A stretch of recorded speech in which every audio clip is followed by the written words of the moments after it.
this live presentation of local high school sports, made possible by our community advertising partners.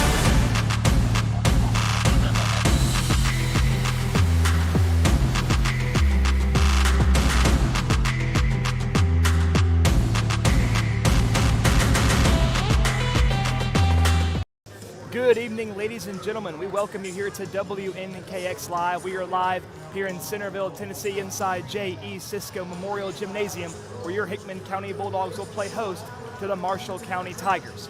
The first game tonight will be between the Lady Dogs and the Lady Tigers. Tip-off will be here in just under 10 minutes. As we know, the Lady Dogs are head coached by Gavin Gordon, and the Lady Tigers are head coached by David Steele. I want to thank all of those involved, all of our crew tonight that are making this broadcast possible, and we thank you for joining us with what should be a wonderful broadcast. Now, we are back home tonight in J.E. Cisco Memorial Gymnasium, and the Lady Dogs are coming off of a fantastic week. Last Monday, they went into Anderson Fieldhouse and took care of Columbia Academy by a final score of 40-34. And then they continued the road trip in Williamson County, where they met their rival, the Fairview Yellow Jackets, for the second time this year and were victorious yet again by a score of 56-23. The Lady Dogs look to continue their winning ways here tonight as they square off against a team who beat them just a few weeks ago, the Marshall County Lady Tigers. I'm Josh Copley alongside my broadcast colleague Cameron Peters, and we are thrilled to bring this game to you all. And once again, we thank our crew here tonight and to our head of operations, Will Nunley.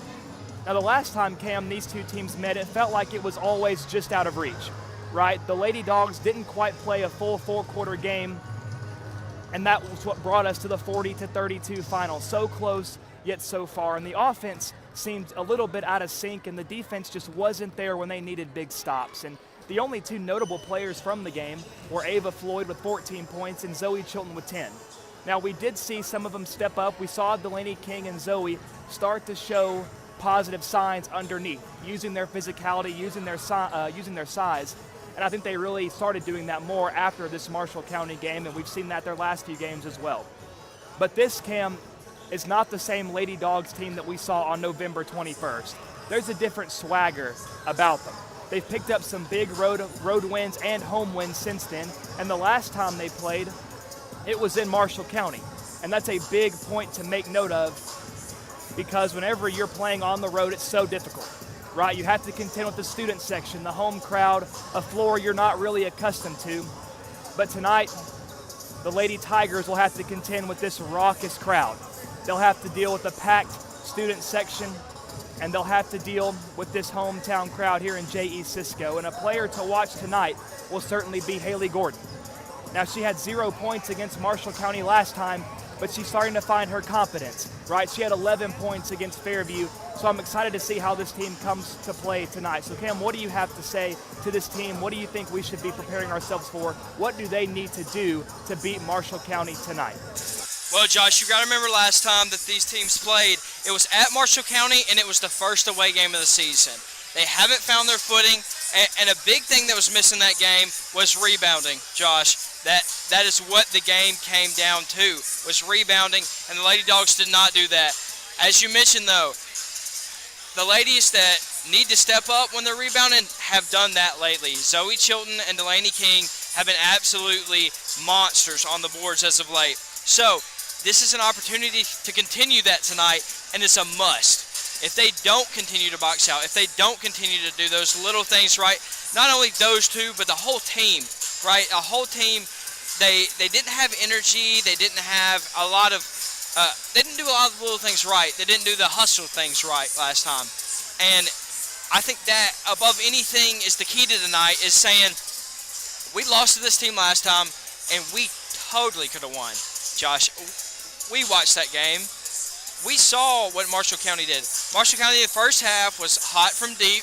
They kind of spread us out, and when they missed the shot, there was a long rebound, and our girls weren't hustling to it. This time, we know that they like to shoot, Josh, and young lady number 24, Maggie Steele, is that correct?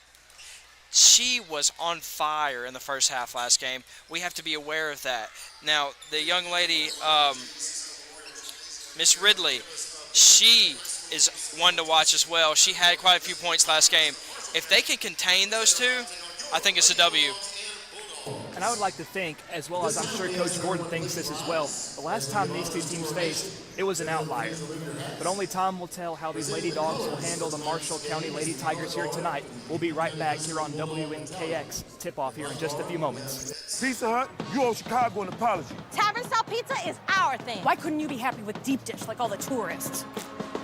That's good. And you just had to make it so crispy and delicious. It's perfection! They put the toppings all the way to the edge. It's cut in the shareable square. That's delicious! What's your deal, Pizza Hut? Your secret's out, Chicago. Try any of our large Chicago tavern-style recipes for just $12 each. Hey, Pizza Hut, you owe Chicago an apology. Sorry, Chicago. No one out pizzas the Hut. Apology accepted.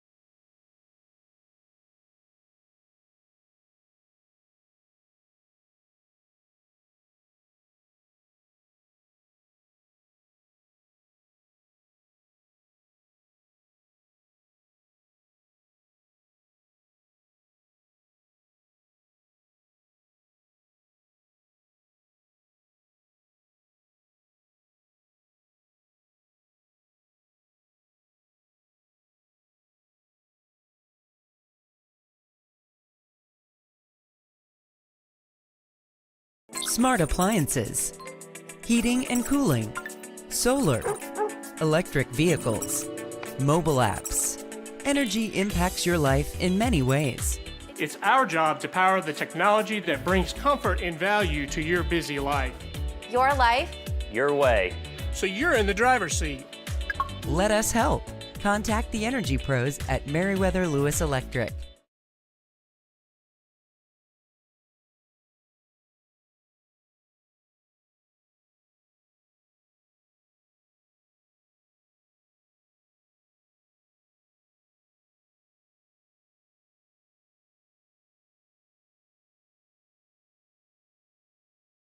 Welcome back to WNKX Live. I'm Josh Copley alongside Cameron Peters, and we are just a few moments away from tip-off. The national anthem has concluded, and we've heard a brief word from our sponsors. And Cam, I'm so excited to see how this Lady Dogs team tackles a little bit of adversity, right? Because even though the Lady Dogs know they can win, sometimes sports can be very mental, right? Just the fact that they have lost this team already can weigh heavy on their shoulders. Yeah, you have to come out motivated, not intimidated, right? Knowing that this team beat you, knowing that this team kind of controlled the whole game last time. It really wasn't a Lady Dogs game to play at any point. They were out of sync, out of their timing, playing at the other team's pace. So knowing that, it can seem like more of a daunting task, right? And you can't bring that attitude towards it. I don't think they will. But you definitely can't bring the attitude that I hope we win. It is the attitude that we are going to win, and we know the things to do to take care of that. Absolutely, Cam. And they're introducing the starting lineups right now. And the starting lineup for your Lady Dogs tonight will be number 0, Delaney King, number 3, Haley Gordon, number 20, Ava Floyd, at number 23, Chloe Warren, and number 30, Zoe Chilton. And while this is the starting 5, Cam, we shouldn't be surprised to see any combination of these girls on the floor tonight. Every single one of them looked fantastic last Friday against Fairview. But of course, I'm looking at number 21, Nola Bentley. Now, while she's not on the floor right now to start the game, she'll come in sooner rather than later, and I'm looking forward to seeing how she plays tonight. The team needs her leadership and her shooting ability. Yeah, and if you remember the last time we played Marshall County, she came out and hit a couple of really big shots to start the game. So I want to see her do that here off the bench. So Marshall County wins the tip-off. They have the ball at the left wing. That's Steely.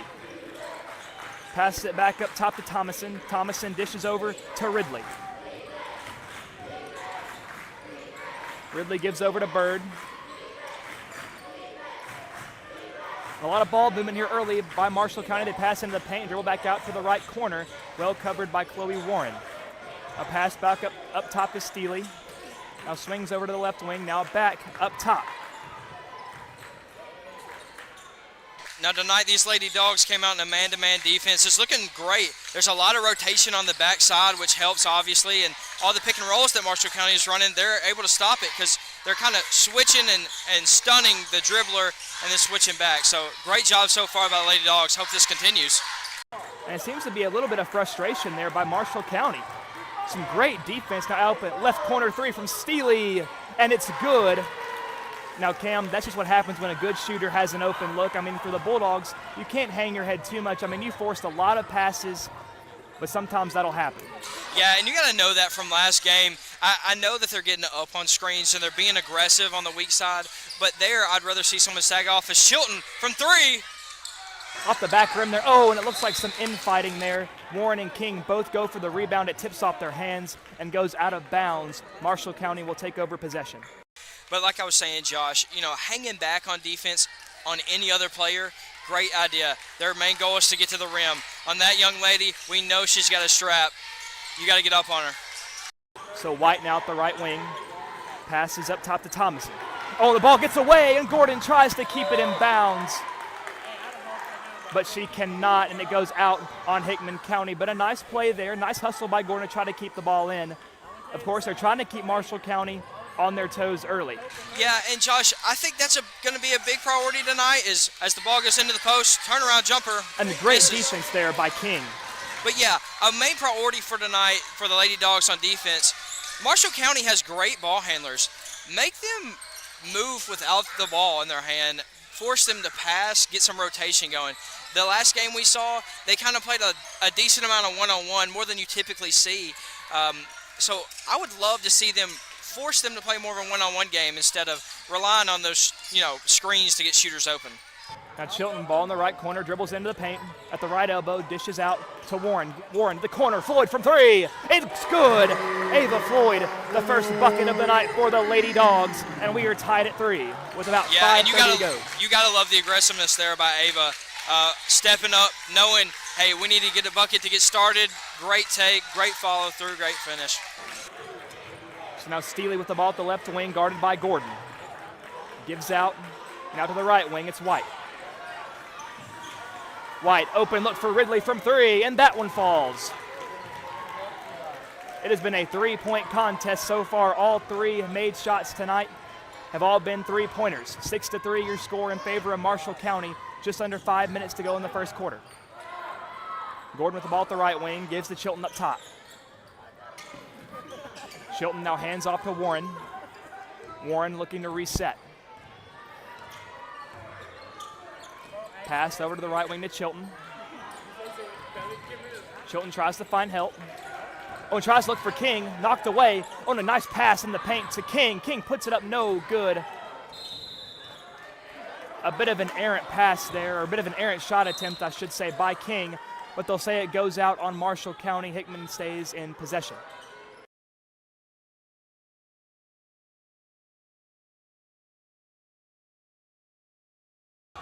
Driving in Gordon, out to Warren. Gives back to Gordon up top. Oh, and it's taken away by Ridley. Marshall County on the breakaway. Gordon there to meet her. And the layup is good. Marshall County extends their lead 8-3. Yeah, right there, Josh. It just wasn't a careful pass there by Gordon. She's got to know, they've been jumping the lanes already all night long. They're being aggressive on the passes. You got to know that's coming. Gordon gives back out to Chilton. Chilton looks to dribble, a nice bounce pass to Warren. Warren jump stop, tries to put it up. No good, and she is fouled. That will send Chloe Warren to the free throw line. And Cam, that was a great pass there by Chilton. Yeah, absolutely, Josh. Beautiful look to get the shot inside. I think that's where we need to go.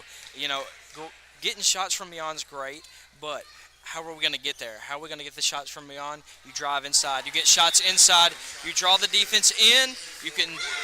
Later on, you can shoot. Chloe Warren knocks down the first free throw there. Cuts the lead in half, 4-8. Number 2 up, no good off the rim, rebounded by Taylor of Marshall County. And they're bringing it up the floor in a hurry. She looks to give to Steely. Now back to Taylor. Taylor to Bird. Bird out to Thomason, now back to Taylor. Passes underneath. Dishes up to Thomason. Guarded by Floyd, hands off to Taylor. Ridley with the ball, tries to dribble in to the paint, puts it up, and it's good. And Ridley, so hard to guard when she drives into the paint, Cam. Yeah, she's a tough one to stay in front of, Josh. She's great ball handler and knows what move that she wants to use as Nola Bentley walks. But yeah, she's very intelligent. She knows exactly what shot she wants to get and what move she's going to use to get there. Very intelligent basketball player. So the turnover there, of course, Bentley picks up the wrong foot there, and Marshall will take over. Now Steely at the right wing. Gives over to Thomason. Thomason back to Ridley. Ridley on the drive, kicks out to Steely from three. Short, rebounded by Floyd. And now Floyd bringing up the floor in a hurry. She'll drive it herself up, and no good. Well guarded there by Steely and Ridley. Yeah, and Josh, going 2-on-1 there against two larger defenders. I love the aggressiveness there by Ava, but hey, we're down by 6. Let's set up an offense and get a good shot. So now Marshall back in control. Ridley with the ball at the right wing. Oh, Warren playing tough defense there. Thomason now feeds over to Taylor. Taylor gives out to Bird. And the ball's loose on the floor, and it's picked up by Zoe Chilton. And now Warren taking her time, wanting to set up the offense. Now gives over to Floyd, and Floyd pulls up from deep. No good, well off the mark, and it's rebounded by Taylor. Marshall County now bringing it up slow themselves, wanting to establish an offense. Again, Josh, you see there a quick shot by Ava Floyd. When you're hot, that's a fine shot to shoot, but right now, we only got 4 points. We got to get something going. We got to get something moving. Of course, it's still early. No need to force any desperate shots. Oh, it's tipped out by Bentley, but Steely right there to corral it. At the right wing, dribbles in, jump stops. Bentley playing some tough defense right there. Now Ridley wants to drive in again, and it goes out of bounds on Hickman County. I thought at first it went off the leg of Bird, but I think they'll say it went off of Delaney King.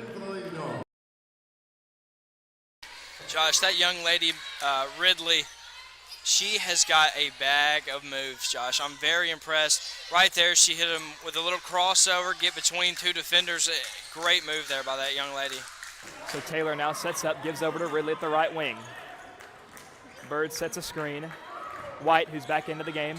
Oh, and Floyd had that pass read, but they pump fake it. And a crossway pass to Taylor at the left wing. Now at the free throw stripe, back over to the right wing, and Ridley loses handle on it. Mid-range jumper, it falls. Man, it seems like everything that Ridley shoots falls in today, Cam, and as a defense, the best you can do is play as tight as you can, but sometimes they will fall. So Floyd here up the floor for the Lady Dogs, wants to drive in. Oh, and it's tipped away by Ridley, but too much contact, and that will send Ava Floyd to the line. Josh, right there on defense, you have to understand that this young lady Ridley, she's going to look for her shot. She's on fire right now, and two, she's talented, right? And so I would almost rather give her a chance at a three-point shot than I would allow her to drive in and hit a mid-range that she's already hit 3 times, right? And so right there, our closeout is what needs to improve. Is when we're closing out, give her some space to make a decision if I'm going to shoot the shot or not. We don't want to give her driving lanes because that's been causing havoc for us. And Ava Floyd sinks both free throws. 6-12, your score in favor of Marshall. The shot no good by the Tigers. Floyd on the rebound. Passes Everett now in the game. Gordon looks from 3. Oh, and it's swatted out of bounds by Ridley. It looked like she had an open shot at first, Cam, but man, Ridley closed the gap so fast. And you got to know, when a player's closing out that hard, like if they're not even trying to break down on you, pump fake, go by them. You know, and I understand Haley is a talented three-point shooter. She made, 3 the other night? And I don't mind her looking for that shot, but you got to see what's in front of you. Lady Dogs pass it in. Floyd tries to drive, kicks it out to Everett. Everett pump fakes. We know Everett's no stranger to pulling up from deep, but Floyd wants to try her luck from 3, and it won't fall as it rolls around and goes out. Ridley on the rebound, and she'll dribble back outside the perimeter to set up, and a 3-point shot by Thomason. No good, and Bentley with a tough rebound for the Lady Dogs. And that will bring us to the end of the first quarter. A very quick first quarter. And at the end of one, your score, Marshall County 12, Hickman County 6. We'll be right back here on WNKX. Pizza Hut, you owe Chicago an apology. Tavern style pizza is our thing. Why couldn't you be happy with deep dish like all the tourists? That's good. And you just had to make it so crispy and delicious. It's perfection. They put the toppings all the way to the edge.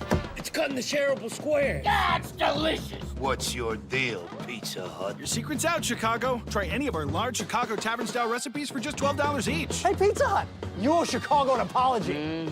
Sorry, Chicago. No one out pizzas the Hut. Apology accepted. Smart appliances, heating and cooling, solar, electric vehicles, mobile apps. Energy impacts your life in many ways. It's our job to power the technology that brings comfort and value to your busy life. Your life. Your way. So you're in the driver's seat. Let us help. Contact the energy pros at Meriwether Lewis Electric. Welcome back to WNKX. We are about to begin second quarter basketball, and Cam, it was a pretty slow start for the Lady Dogs. Of course, a couple of big shots made. Of course, we saw the three-pointer by Ava Floyd.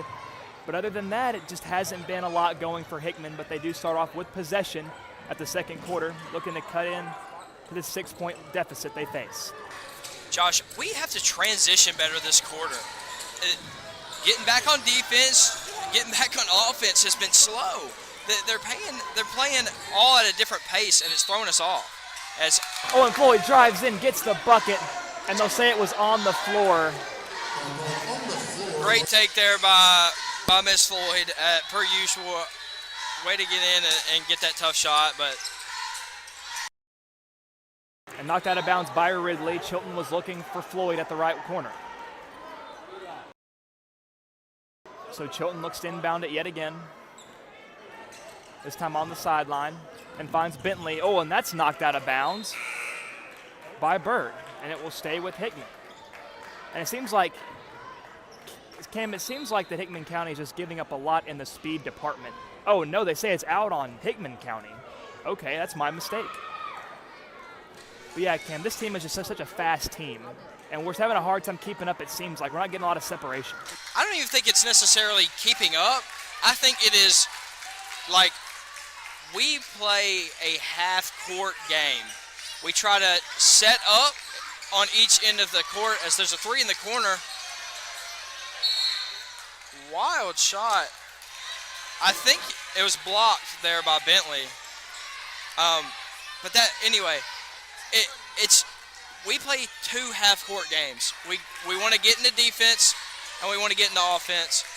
There's a three in the corner by Marshall County. Misses, rebound by Miss Floyd. And it's all between the three-point lines that we're losing the game. There's no urgency right now. And Chilton wants to pull up from three, and it's tipped. My goodness.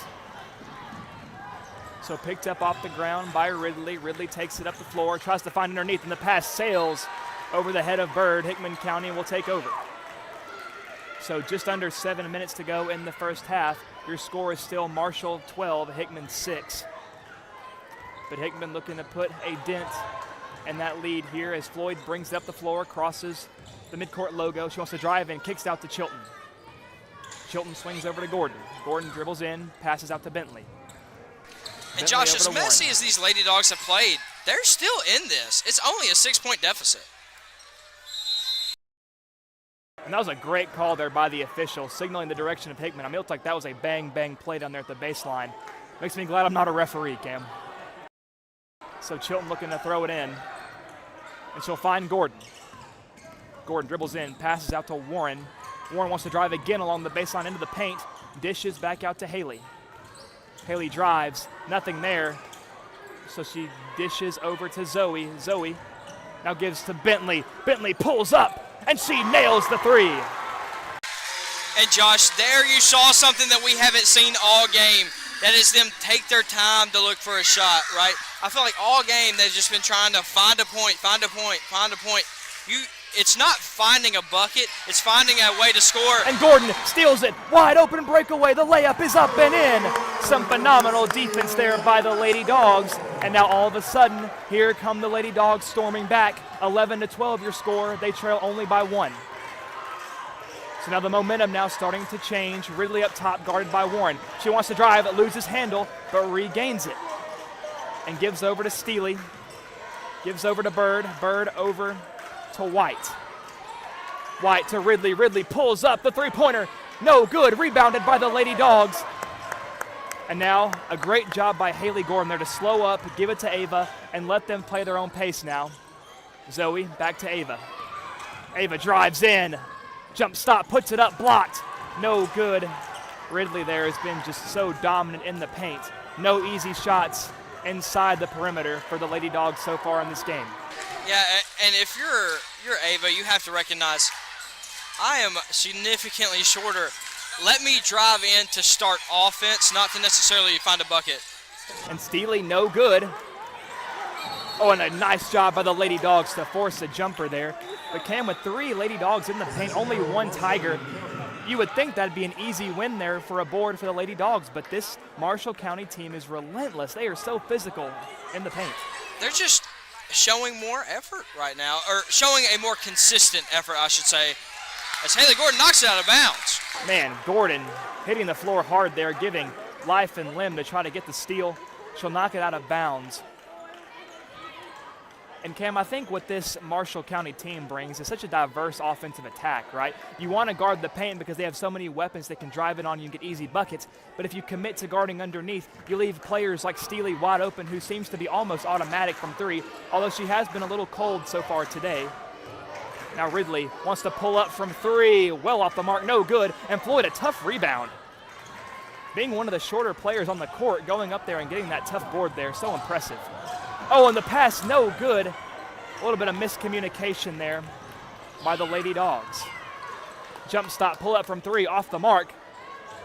Oh, and a nice job there by Bentley. Quick reaction speed there to get that tipped rebound. Yeah, we just got bailed out right there, Josh. A miscommunication there on defense, left the girl wide open from deep, but thankfully she missed it. On a tough pass by Floyd to Chilton, and Bentley wants to pull up again from deep, off the mark, no good. A little bit of hesitation there, indecision there by Bentley, and the shot does not find the mark. And how many times have we talked about it, Josh? If you're going to decide to shoot, shoot. If you're going to decide to pass, pass. If you're going to decide to dribble, dribble. Right? There's a decisiveness, and that comes with the energy that you're bringing to the game, right? They're starting to find their energy. They're starting to find their groove. But even more so, we got to bring more. We got to be more decisive. We got to prioritize effort and energy. And these teams both similar in that regard. They both thrive on energy. And Gordon, another steal, brings it up the floor. One-on-one layup up, no good. And that is a tough miss there by the Lady Dogs. Now they pass to Ridley. Warren quickly there to play some defense. Pass up to Thomason. Thomason dribbles in, hands over to White. Thinks about a 3, pulls it down, and gives it back up top to Ridley. Over to Taylor. Pass back to Thomason. Ridley guarded by Warren. Screen set by Thomason. Nice job by Warren to pick up the screen. And once again, Marshall having to reset. Taylor up top. Warren playing tough defense. Giving her fits. Look at Haley Gordon. Oh my goodness. And they'll have to pass it back out up top. Ridley, top right wing. Wants to dribble and drive, but kicks it back out to Bird. Now Bird back up to Ridley. Now under 3 minutes to go. 12-11 in favor of Marshall, your score. Ridley drives, just throws up a prayer. No good, and they'll keep it on the floor. At least I surely hope that's on the floor. Ava Floyd's earlier was on the floor. Right, it is on the floor. Right there, Chloe Warren has to know, like, her goal is to get to the rim, right? And so instead of trying to stay with her, beat her to the spot. Try to beat her to her lane. And that's going to force her to either turn back out and listen. She played, 45 seconds of defense right there? Right, yeah. If you're playing defense that long, it's exhausting. And guarding a player as talented as her, you're going to get even more exhausted. So, I understand there. But also, we got to cut her off. We got to step up right there. It was a good job on the pick and roll there by those 2 young ladies. But, again, tough defense being played there. Well, and Cam, this seems to be almost an inverse of what happened last time these two teams faced off. Hickman County made a lot of mistakes, and Marshall County really didn't capitalize on them, which is why the game really stayed as close as it might have been. But tonight, I feel like Hickman County is making some mistakes, but Marshall County not capitalizing, but Marshall County also making their fair share of mistakes, and there will be times where we will not capitalize with what could be easy buckets. But I think that's also a testament to both teams' defenses, right? In today's basketball, it's not often you'd see a defensive battle like we're seeing here tonight. Yeah, absolutely, Josh. And you know, the energy and the effort that I was talking about, it's here right now. Like, we're looking at it, and I love seeing it from these Lady Dogs. So Marshall passes it in after the Marshall County timeout. Taylor with it up top. Give over to Ridley at the right wing. Tries to pass in, tough to Thomason, and Floyd knocks it away. Oh, but a big break there for the Lady Tigers as Bird comes flying in to get the offensive board and puts it back up and in. 14-11 your score, Marshall County. Floyd drives in, kicks it out. Bentley looks from three. No good, off the rim. And Cam, since Hickman is such a momentum-based team, I'm surprised Bentley has missed these last two, frankly, after hitting that first one. And some ball movement there by Marshall County, and that was probably one of the freest looks you'll get underneath in the paint against this Lady Dog team. And frankly, they just missed it. Yeah, and we need to capitalize here, right? They gave us a bad miss. We got to capitalize. Gordon gives to Bentley. Bentley back to Floyd. Floyd wants to drive in over. Gordon dribbles on the baseline, puts it up. Oh, and that's a tough shot. Maybe a little too risky there. And it's rebounded by Marshall County. And she was looking for a foul right there. The girl gave her a little hip bump. These refs haven't been calling it tonight, though. On another pass into the paint, and this time they capitalize. And it has been just so easy for the Tigers here tonight. 16-11 your score. Lady Dogs lead, trail by 5 with just under a minute and a half to go in the first half. Oh, and Floyd drives, tough drive, no good. A lot of contact, no foul. So something we've seen these past few possessions is Marshall County starting their offense at the volleyball line. That's pulling the Dog defenders up and leaving less room for help side, causing it to be easier shots underneath. And that's what's causing these backdoor cuts and easier shots to happen. So Marshall now, as they've had to do several times, have to reset up top. Taylor with the ball at the left wing. Gives over to Thomason. Thomason finds Bird in the paint, and this layup is up and in. My goodness. 18-11 your score, 35 seconds to go in the first half. And Hickman needs to end this half with some points here.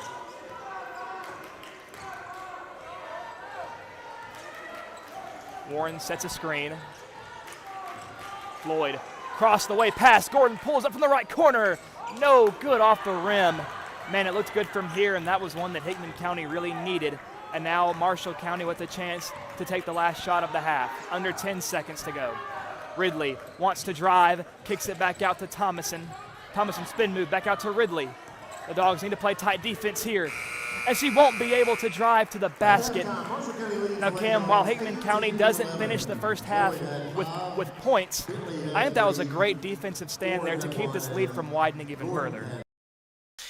Yeah, I would have loved a bucket there right before halftime to maybe get them a little momentum on offense. When you have 11 points going into halftime, Josh, you expect to be where you aren't able to come back, right? You expect to be in a big deficit. They are down by 7. We saw them already come back from 6 down.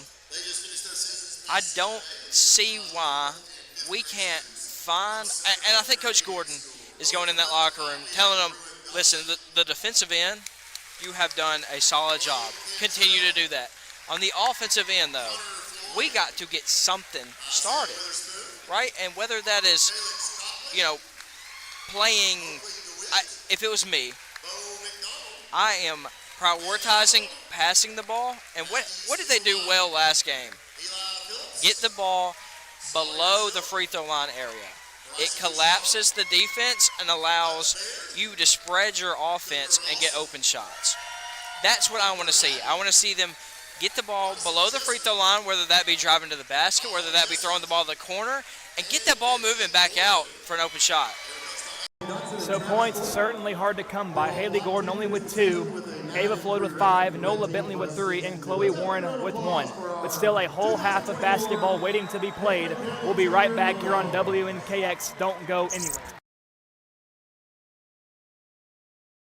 Smart appliances, heating and cooling, solar, electric vehicles, mobile apps. Energy impacts your life in many ways. It's our job to power the technology that brings comfort and value to your busy life. Your life, Your way. So you're in the driver's seat. Let us help.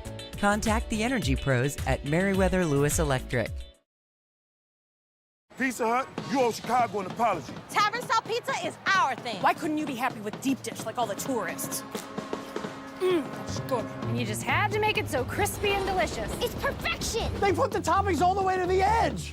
It's cut in the shareable square. That's delicious. What's your deal, Pizza Hut? Your secret's out, Chicago. Try any of our large Chicago Tavern-style recipes for just $12 each. Hey, Pizza Hut, you owe Chicago an apology. Sorry, Chicago. No one out pizzas the Hut. Apology accepted.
Welcome back to WNKX Live. I'm Josh Copley alongside Cameron Peters, and we are live here on this rainy Monday night in J.E. Cisco Memorial Gymnasium in Centerville, Tennessee.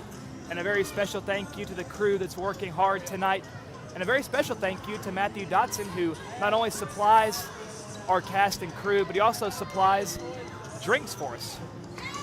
What a guy he is, and Hickman County is lucky to have a man like Matthew Dotson. Now, Cam, we are just 30 seconds away from resuming here with the second half, and as you mentioned earlier, Hickman's almost should be considering themselves lucky that it's only a 7-point deficit with how their offense has been playing so far. But of course, when your defense is playing their absolute hearts out, I mean, you're going to find yourself in these low-scoring affairs. Yeah, and Josh, I'm 100% sure that Coach Gordon went into halftime either changing or getting these Lady Dogs to prioritize something on offense, whether that's getting the ball inside or whether that's getting the ball moving. In some way, I know that he prepped these girls during halftime to come out and to play better basketball, especially on the offensive end. So we are now about to be underway. Zoe Chilton on the sideline, inbounds it to Ava Floyd. And this first possession could be a tone setter. Now Gordon gives to Chilton up top. Chilton back over to Warren, Warren to Gordon. A lot of ball movement here early. Now King drives the free throw stripe. Nice bounce pass to Floyd. Oh, what a layup by Ava Floyd. And that is just exactly how the Lady Dogs needed to start this half. But Marshall quickly trying to get something going on offense. Steely up top. Wants to drive in, dishes over to the corner to Thomason, guarded by Gordon. Thomason goes all the way over to Ridley. Tough defense there by Warren. Bounce pass in. Bird, spin move, puts it up and in. A tough shot there over a great defender in Delaney King. Sometimes, Cam, you have to tip your hat. Yeah, that was an excellent move there by that young lady. If I'm the Lady Dogs, I know one thing for sure.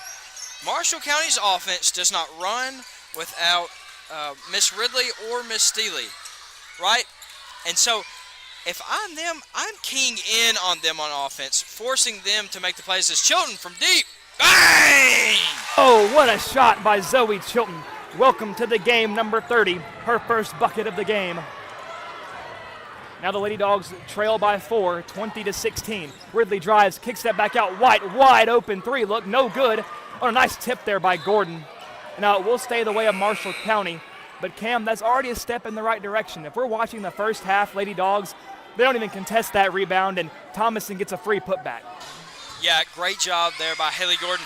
I don't care that it went to Marshall County. That allowed them, that made them set up something to have to score here. Last half, honestly, it probably would have been an easy putback for second chance points. Ridley drives in the paint, spin move guarded by 2. Lady Dogs shot well off, and Chilton rips it away, and it goes off the hands of Bird. Hickman County basketball. That was a tough physical play there by Zoe. Yeah, great job there again. Didn't have position. Let's focus on getting that from now on. But you don't have position, you got to hustle more than the other player. Great job there by Zoe. Ava now with the ball, gives over to Warren. Warren back over to Chilton.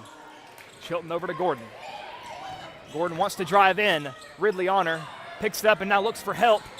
Spinning on that pivot foot. Nice bounce pass to King, but it gets stripped away by Marshall County. And Cam, there was really no one there to help Haley Gordon. Yeah, but she has to know, if I'm driving in and I get 2 defenders diving on me, I have to dribble back out instead of picking it up. On a steal by the Lady Dogs, initially knocked away by King, but picked up by Chilton. So a nice defensive stand there by Hickman. Zoe gives over to Warren. Warren over to Floyd. Floyd contested 3. Oh, no good, in and out.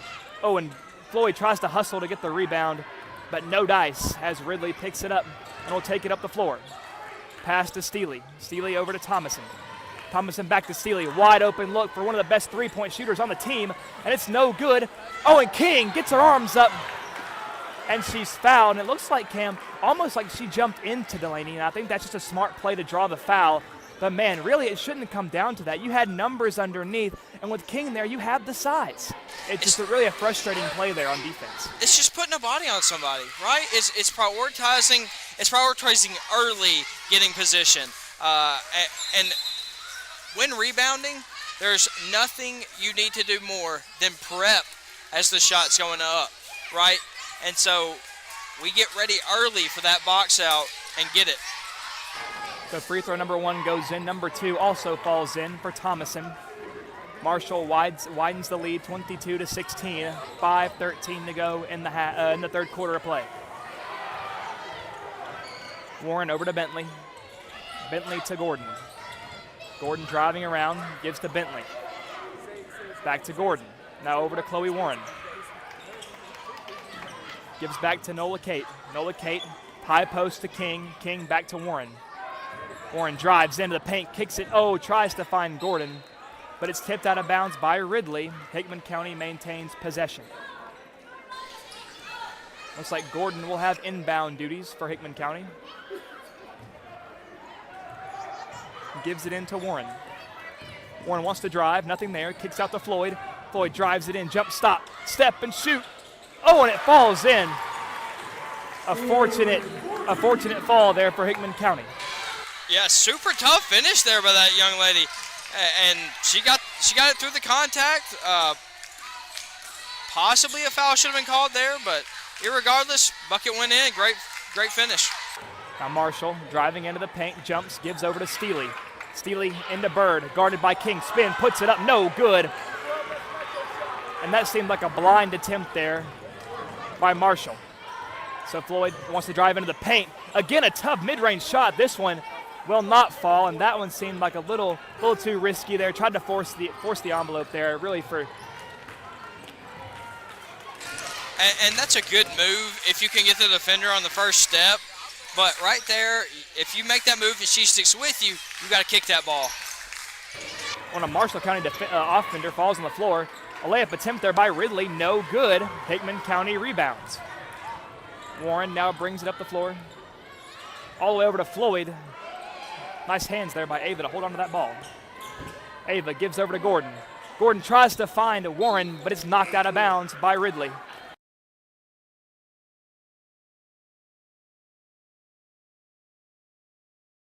So Nola Kate will inbound it on the sideline right in front of the student section. And a quick pass out to Floyd, top right. Screen by King. Floyd drives, another tough mid-range shot, but this one goes in off the backboard. And Cam, some of these shots Floyd is taking, they probably shouldn't go in, but she is just so good, they do anyway. Yeah, and what it is as a walk there by Marshall County, causing a turnover. Hickman County only down by 2, an opportunity right here to tie or take the lead. Huge spot, but as I was saying, Ava Floyd getting in there, you know, when you take a tough shot, you know what it's about, Josh. 1, confidence, and 2, focusing on your finish. And an errant pass in there by Hickman. We'll go back to Marshall County. Ridley driving up the floor, gives to Taylor. Now wide open underneath, and this one goes in. That was Deloney there with not a single lady within a mile of her. And right there, Delaney King give up that three-point shot. As a walk there from Ava Floyd, Delaney King right there has to understand, I would rather give her a three-point shot and get a chance for the rebound than go attack her at the three-point line and leave nobody underneath, right? So a timeout is called by the Bulldogs. Now trailing by 4, definitely not an insurmountable deficit by any means, but Cam, Hickman County has to capitalize on these momentum plays, right? They had the travel, they had the student section, they had the crowd behind them, they had Marshall County on the ropes. They could have seen that lead go by the wayside, but what do? They pass it in, not a very wise throw in, an easy steal for Marshall County, and then a walk by our Lady Dogs, and they're just giving the momentum right back. Yeah, it's just like they can't put 2 in a row together, right? Because we all know 2 in a row turns into 3 in a row, turns into 4 in a row, but right now, if you can't just string 2 together, then it's tough to get going. Marshall will pass in to Ridley. Ridley gives up to Taylor. The Dogs pressing a little bit. Oh, and a wide open look for White from 3, and she knocks it down for Marshall County. The Dogs trail now by 7. Now we see the same thing happen twice in a row, but with a different result, one being a 3 and one being an easy bucket. The Lady Dogs have to realize, hey, we have to hustle to get back. We have to prioritize making them make plays. I understand we want to press, we want to try to cause turnovers, but you can't not get back on defense because of that. King passes out Warren, open, look from three, and she can't knock it down, it's short. And it's rebounded by Ridley. Ridley bringing up the court, stops mid-range, and it's good. And Ridley does such a great job of giving or taking what the defense gives her, right? If you give me that mid-range shot, I'll take that mid-range shot, and she's knocked it down all night. Floyd fits a pass into Warren, Warren to King up top. King looking for help, and it goes off the hands of Nola Kate Bentley, and it will be Marshall County basketball. And Zoe Chilton looking to substitute in. So 1:40 to go in the third quarter. The Lady Dogs, who were just down by 2 not all that long ago, now trail by 9. Yeah, Josh, and it's just, now these girls are tired, right? But when you're tired, what do you have to prioritize? The little things. And it's being in the right position at the right time, and right now they're not doing that.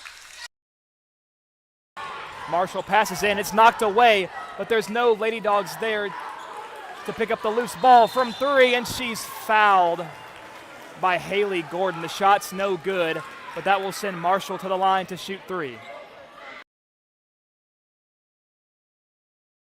Josh, again, it is the defensive rotation being where you need to be right now. These Lady Dogs are and like they're down by 9 in the third quarter. You still have plenty of basketball left, and it's almost like they're in a desperation mode.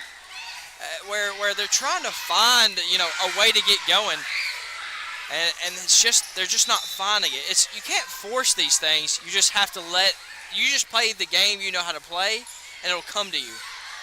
So the first free throw goes in, the second one doesn't. Number 3 on the way, and this one doesn't fall. Rebounded by Chilton. Now Zoe will bring it up the floor herself. Looking for help. Oh, and it's knocked away by Ridley. And it will stay with Hickman County. And Cam, these long-range passes are so risky against a team that's as quick as Marshall County. Yeah, and you can't, right there, it's a classic, like, high school basketball move to pick up your dribble as you're at the top of the key, save.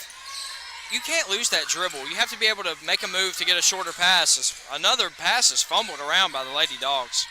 Chilton gives over to Warren at the left wing. Dribbles around.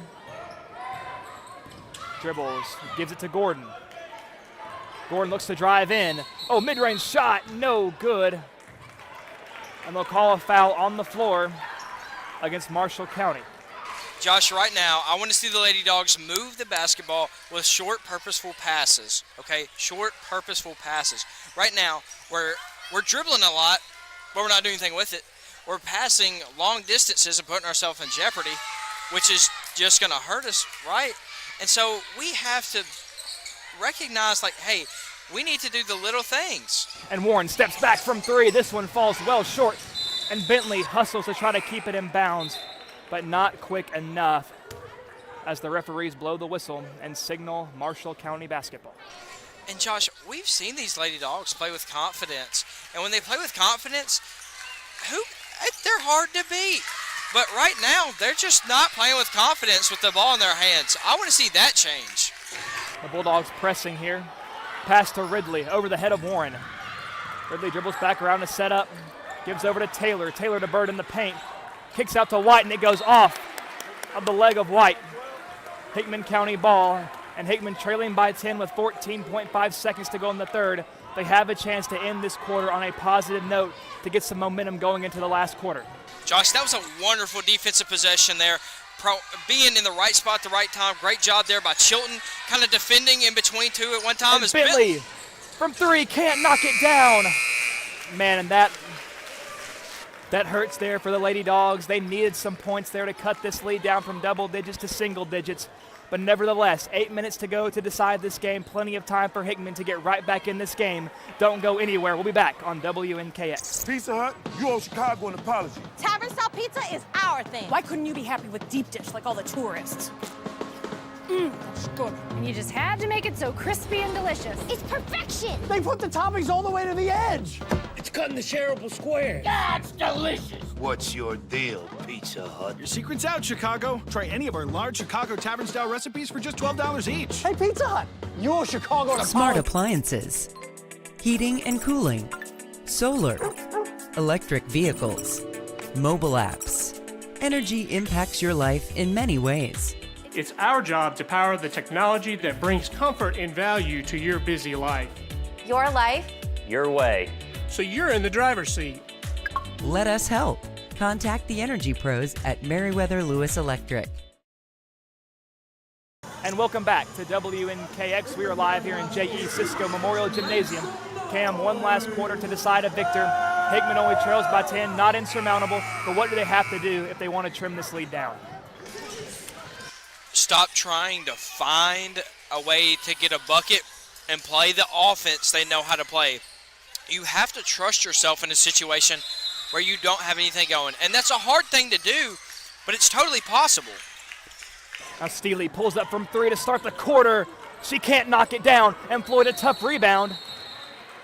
Oh, and that's a jump ball that Floyd certainly wanted to avoid there, but they do keep possession, so no harm, no foul, as Chilton passes into Floyd as they'll start this offensive possession. Screen by Warren. Floyd at the right wing. And another risky pass to Gordon, thankfully not a turnover, as Gordon gives it back to Floyd. And Josh, I know I have preached defense starts offense, defense starts offense. Right here, when you can't find an offense. Oh, and a lot of contact there by Steely as Floyd was trying to dribble on the baseline, and she will get the foul. But when you're trying to find an offense, when you just can't find a flow, it doesn't necessarily start on the defensive end. It starts in your head, right?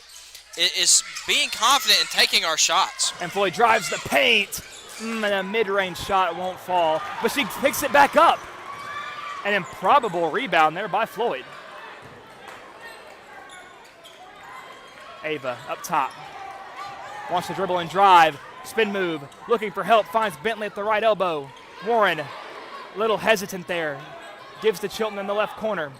Chilton dribbles around. Spin move. Gives out to Warren. Pump fakes. Drives on the baseline. Puts it up. Oh, and a tough bucket by Chloe Warren. And Josh, I say it over and over again.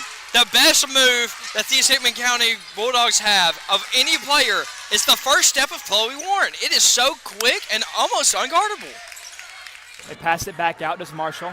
The Bulldogs playing some tight defense. Ridley drives, takes it herself. This one doesn't fall, rebounded by Bird, and this one goes up and in. 3 white jerseys to 1 blue one, but that 1 blue one was a tough play to get the putback. So 6:19 to go in the game.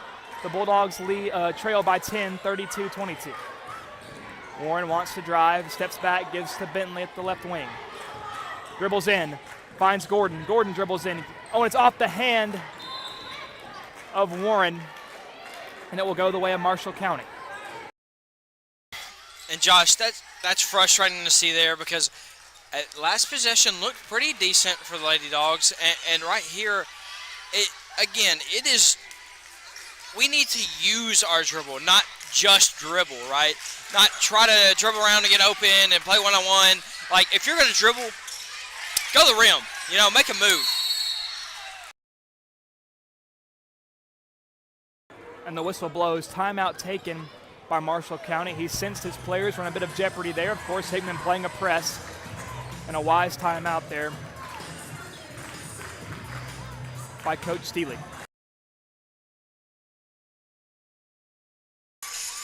Josh, these Lady Dogs have 5 minutes, 57 seconds to make up a 10-point deficit. How do they do that? It is the only answer is you have to believe in yourself, Josh. That is the biggest thing I've noted this game is everyone just looks not confident. And how can you win it? How can you win anything? How can you play any sport? How can you win a board game if you don't have confidence in yourself, right? If you're coming in thinking you're going to lose, thinking, oh no, I hope we win this, that's the feeling I get right now. You're not going to win that way. It has to be an attitude change and an attitude change right now where they can say, we know that we're down, but it's a 10-point deficit. We came back from 6 points in less than a minute and a half, right? So why can't we come back from 10 in 6? So after the timeout, inbounded by Marshall. Taylor goes across the way to Steely. Dangerous pass there with Gordon bearing down. Jump pass to Thomason. Kicks over Taylor. Wide open three. Can't knock it down. And Bird. Oh, and they get a jump ball. And Cam, it looked like she jumped, landed. I mean, that seems like a textbook walk there, but. Yeah, Josh, I thought it was. He called what he called. It just gave Marshall County the ball back, lets them set up something. Steely can't knock down the three-pointer, and Bird tries to put it back up, and she's fouled and will go to the line. And Josh, I understand if these girls are out-athleted, right? You can't do anything if someone's a better athlete than you, but you know what you can do? You can outsmart them, you can out-hustle them, right? That kind of preparation needs to happen here. If we see a shot go up, or we even think she might get a shot up, get position early. Get a box out. And right there, we see that if we prepare and get a box out early, that doesn't happen. So a timeout is taken. Coach Gordon talking up his girls. 5:33 to go in this game. Hickman still trails by 10 points, but Cam, to your point earlier, Hickman County came back down 6 earlier and only a minute and a half, if not less.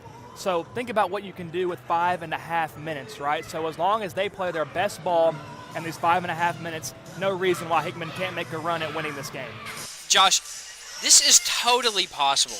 I mean, has Marshall County, have they scored in the fourth?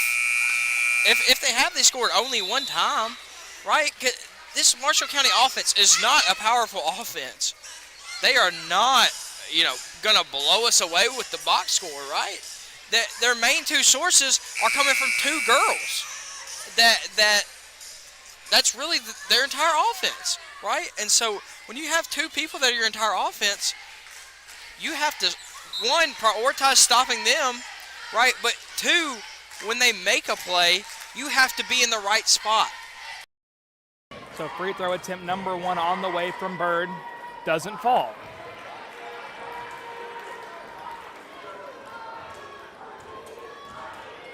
It looks like Chilton and Warren are the two girls closest to the basket, preparing for the rebound in case of a miss.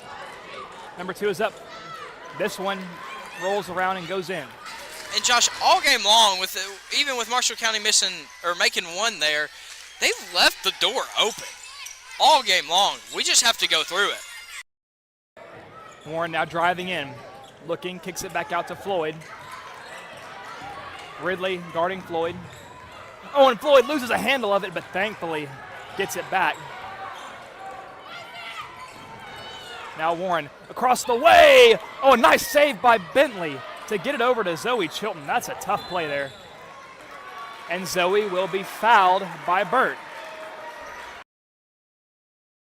And Josh, again, when you are on offense, especially in a situation like this, you cannot afford turnovers. Making those long passes, if you're going to make them, you better throw it hard and right through their face. Bentley drives the paint and gives out to Warren. Warren pumps, dribbles in. Nice layup. No good. But Warren picks it back up, the putback. This one won't fall, and Marshall County swats it out of bounds. And I don't want that to discourage Chloe, right? We need her these last 4 minutes and 45 seconds to step up and get us a good bucket here. She gets another chance. Swatted down Floyd. Looked to be going up for a shot, and that will send Ava to the free throw line. Now, this is a chance for Hickman County to get right back in this game with these free buckets that Marshall is giving us. Yeah, and exactly the young lady I would want at the free throw line. And the first one, no good, Cam, right on cue. The announcer's jinx rearing its ugly head yet again. But the second one does go in. So you only jinxed her 50%, I suppose. A little half jinx. Now Taylor bring up the left side of the floor. Gordon there playing defense. Oh, and Bentley almost knocks it away. And it's taken away by Gordon. It's knocked in bounds, and a jump ball is called, and Hickman County will keep it. Now that is the hustle we've been waiting to see all game, Cam. Haley Gordon, great defensive takeaway, but when she gets it knocked away, the girls there to rally behind her, to put their bodies on the floor and force that jump ball. Yeah, absolutely, Josh. I love that sense of urgency that they're playing with now. I would have loved it earlier in the game, but hey, better late than never. Now Warren with the ball. Dribbles in, kicks it out, Gordon. Dribbles around, nice pass to Floyd. Floyd puts it up, a tough shot. And now Josh, now that a little something's going on offense, we got to play some tight defense. We got to cause some havoc. Now Steely at the left wing. Now over to Taylor, three-pointer. This one won't fall. Rebounded by Marshall. Ridley now up top, gives over to Thomason, tough pass to Bird. Floyd, great defense, but can't get the rebound. Oh, and Gordon gets yanked to the ground, and they call a jump ball, and Cam, so many opportunities for Hickman to get the ball back there, but they just can't follow through.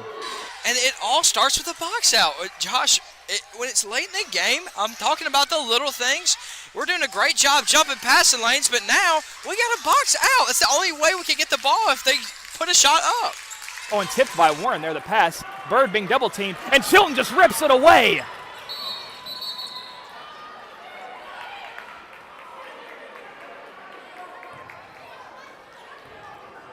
And they get a foul on number 23, Taylor of Marshall County. And Cam, what a physical play by Zoe, simply saying, I'm stronger than you, give me the basketball. Yeah, and a great job to recognize. I've talked about it over and over for our girls, putting that ball near their chest, leaving it open for their defender. Right there, Zoe saw the opportunity to do that to the opponent. Great job. Now Zoe at the right wing. 3:19 to go in the game. Zoe tries to drive in. Tough defense, puts it up. No good. And Warren tries to come in to knock it away. But they'll get Hickman on the foul.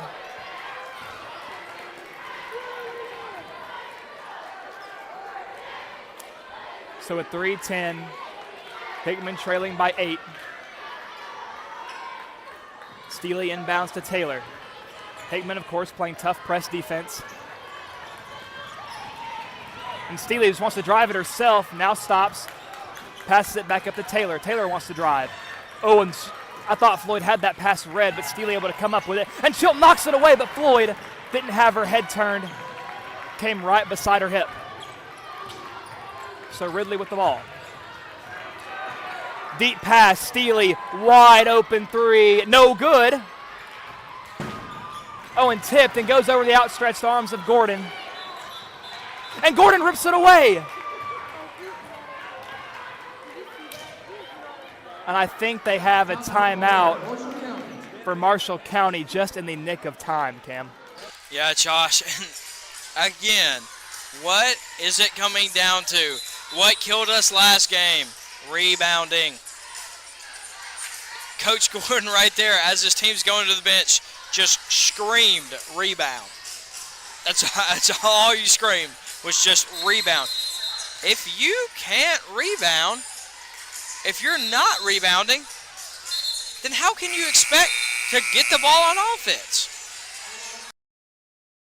So the referees blow the whistle and signal for both teams to come back out of their huddles. A big defensive possession here for Hickman County on the way. Thomason here to inbound for Marshall County. Passes into Ridley. Ridley tries to drive. Passes. Nice defense by Nola. Kate Bentley with the steal. Now Hickman County with a chance to get some points. Warren to Bentley. She had an open look at first for that high pass. Takes away that potential opportunity. We got to score and score in a hurry. These girls need to put up a shot. Warren drives. Bentley open look from three. No good. It hits off the top of the basket. and a tough scrap for the ball. Foul on Hickman. It will stay with the Tigers. 2:10 to go, 8 minutes as you 2:10 to go, 8-point deficit, Cam. As you said, they got to hurry up. They got to go into overdrive here. Mid-range, and Floyd knocks it away.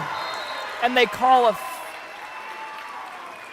I'm not sure if they called a foul there or simply just an out of bounds there on Hickman. It was just an out of bounds, but if you see a player not block, you got to go rebound. If we could have had somebody there on the weak side rebound. And Taylor again from 3, won't knock it down. Floyd flies in to get the rebound.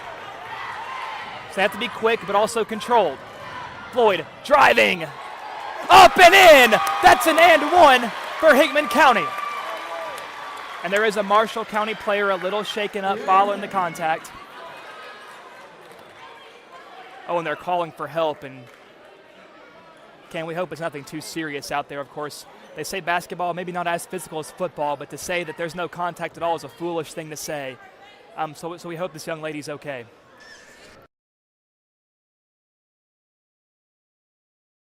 And she's on her feet walking off, grabbing at her face, I believe, maybe just hit hard. The staff there for Marshall looking to attend to her. She got cut open there, hitting the floor.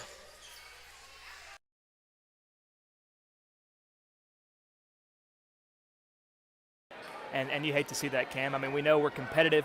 You want to win basketball games, but remember, your opponent are humans too, right? You want them to be healthy. I mean, what good is a good competition if we're rooting for guys to get hurt, right? I mean, so, of course, our thoughts are with that young lady and hope that it's nothing too serious.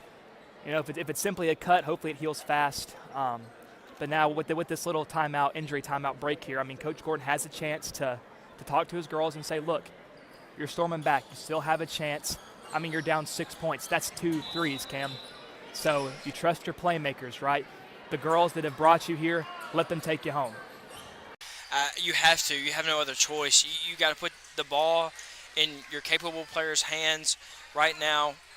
You know, you got to prioritize an offense that is playing wide open, Josh, because when you play wide open on offense, but you also play controlled, then as a miss there by Ava Floyd. Oh, but Chilton gets the rebound, tries to put it back up, and Chilton is fouled. That will send Zoe to the line. So maybe Floyd was one of the best missed shots I've ever seen. Yeah, you could argue that, Josh. Great job there by Chilton, not giving up on that rebound, pushing the girl had already had an inside position. This was a free throw. She just kind of knocked her around and got inside. So the first one is a miss. So Hickman needs this one here.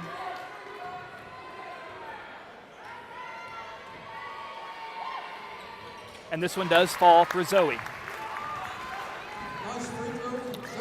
Her 4th point of the game, and Hickman County back in the press, of course, to be expected. Passes, tough to Steely. Chilton knocks it loose, keeps it in, and Gordon corrals it. Warren driving in, puts it up, no good. Oh, a lot of contact, but Hickman swarming. It's knocked loose. And at first I thought it was a timeout, but I guess they get Hickman for a foul? Yeah, Josh, it was on Ava Floyd. See, I understand going for steals in that situation. You have to go for a steal. But instead of swiping down, which they'll call every time, if you swipe up, that gives you a better chance of not getting a foul called. And Hickman has been in trouble, and Warren tips it away. Oh, and they say her foot was on the baseline, so Marshall will have to pass in yet again. And Cam, I mean, we only have 1:23 to go. Hickman still trails by 5, but this defense, a lot of pep in their step right now, a lot of urgency that we've been missing earlier. On a wild pass, Gordon playing tough on Steely. And they will get Gordon on a foul. Right there, Haley Gordon did a good job, but as we've talked about so many times, we cannot have a hand down. Right there, she's putting a hand on the girl's hip. That's going to get called. It doesn't matter if you push. It doesn't matter if you, whatever it is, you're going to get called if she tries to change direction. Now that does send Steely to the line, someone you definitely don't want to see at the stripe. The first one rattles in. Now a 6-point game. Now this might be one of the biggest free throws of the game. If it goes in, 3-score game. If it doesn't, the Dogs only trail by 2 threes. And it falls in. So now an uphill battle for Hickman. Floyd dribbles in, gives out to Zoe. Zoe back to Floyd. Deep contested 3. No good. Oh, and Haley Gordon. A lot of frustration there. I mean, they're both going back and forth. That's kind of ticky-tacky, but I mean, you have to play aggressive at this stage. But Cam, with how Hickman's been rebounding, missed threes are almost a death sentence for this team. Yeah, and it's really not like it's one of those shots that you have to take there from Ava Floyd. But on that right there, the thing that got the foul called was that Haley Gordon she wasn't necessarily in front, right? She had to get around her to get the ball. That's sometimes gonna get the foul called. I don't necessarily love it, but that is why it happened. She had to reach around. Rebound by Bentley, and Hickman has to be in a hurry. Floyd gives to Bentley. Now over to Gordon. Gordon driving. Oh, a tough shot. Oh, wow, that almost fell, Cam. But that will send number 3 to the free throw line, and what will be some big free throws. And Joshua got away with it there, but when you're in these late game situations, you can't just okay, if it's 5 seconds left, okay, throw up a shot. That is what it is. When you're still a minute out, you can't just throw up anything. But there, it worked out for us. As Haley Gordon knocks down the first, that's a big free throw there. A big free throw indeed, Cam, and that makes it a 6-point game back down to 2 scores. But, of course, pressure still on Hickman's defense as Gordon knocks down number 2. So 5 points, 52.4 seconds to go. And, folks, this has been a tremendous game so far. Now, has it been nerve-wracking? Am I on the edge of my seat? Am I in cold sweats right now? Yes. But that's what we live for. That's why we love the sport of basketball when it comes down to these moments when you get to watch big-time players make big-time plays. And I'm looking to see which player will step up here in this final 52.4 seconds. Yeah, absolutely, Josh. And in a situation like this, you have to get a stop. But even more so than that, you have to know what position you need to be in right now.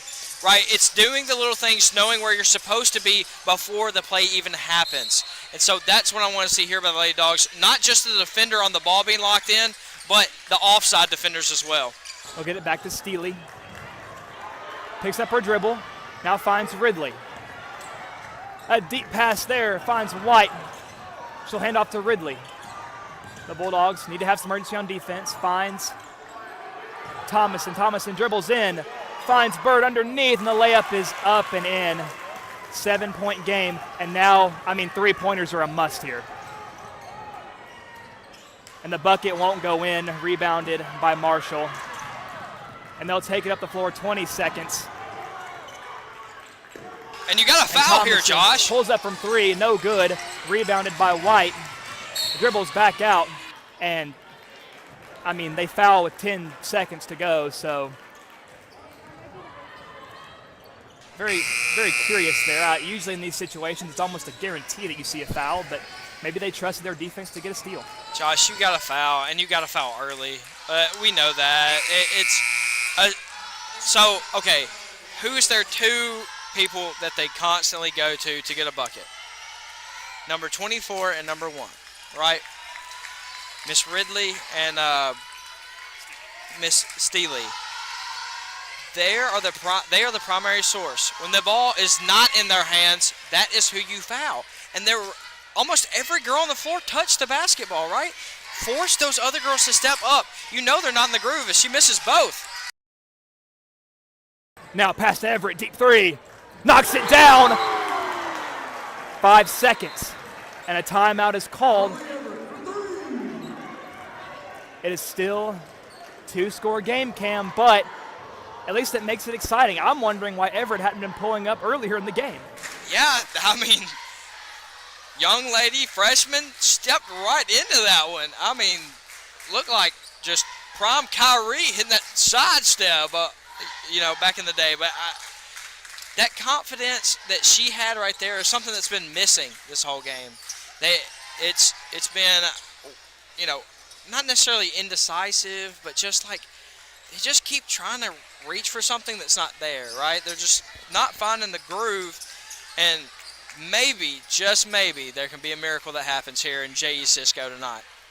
Now Hickman, of course, Marshall will be inbounding. We're going to need to see these Lady Dogs play with a quickness in their step that we haven't seen so far. But if there's any time to do it, it's right now, as both teams come out of the timeout. And Steely will be the one passing it in for the Lady Tigers. And Josh, right here, you have to go for a steal out of this. You can't just accept a foul and be okay with it. And it gets away. Everett has to pull up a shot. She's fouled. Oh! Cam, that would have been an and one to go tie the game. Josh. Oh, no. Just off the rim. It looks so good from here.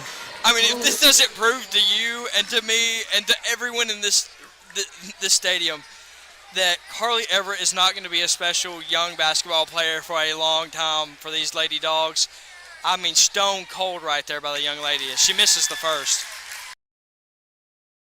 Now, Cam, if you make this one, purposely miss the third, you get a rebound, maybe quick. I mean, with 0.4 seconds, it has to be catch and shoot. So, I mean, the Las Vegas odds right now are not really in the favor of the Lady Dogs, but, I mean, we've seen crazy things happen before, and I want to see if these Lady Dogs can find a miracle within themselves here tonight. Josh, this is just a tough situation to be in.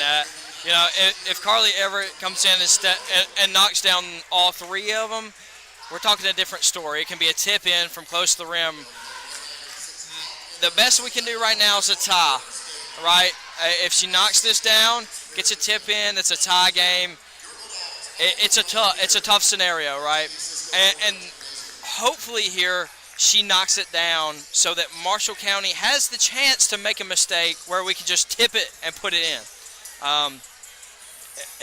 Again, tough situation to be in here, but if I'm Marshall County, I'm Marshall County's coach. I'm telling whoever the girl is throwing in the ball, throw it as far as you possibly can. So now Everett on the stripe, attempting free throw number 3. The Lady Dogs trail by 3, 37-34. The shot is up. It doesn't fall. Rebounded by Marshall. And Marshall County will survive Hickman County. And once again, Cam, watching this game, I mean, Hickman County could definitely beat a team like a Marshall County. It's just a lot of mind games, a lot of mental stuff that's been going on. Of course, when you lose to a team early in the year, you come back and play this team, there is that doubt in your mind that says, we lost these guys, right? It doesn't necessarily mean that they're better, but that thought is there anyway. And the Lady Dogs, while they didn't play a complete game tonight, I think they made a tremendous effort there at the end, right? If we are here calling this game and there's 0.4 seconds left and everyone's on the edge of their seat, right, that tells you that Hickman County has no quit in them. This game will not be over until that final buzzer sounds, which it did here tonight, unfortunately. And the Lady Dogs will fall by a score of 37-34. Now, Cam, what are some of your big takeaways from that game before we hit our break? Josh, you saw there at the end of the game them do all the little things correct, and what was the result?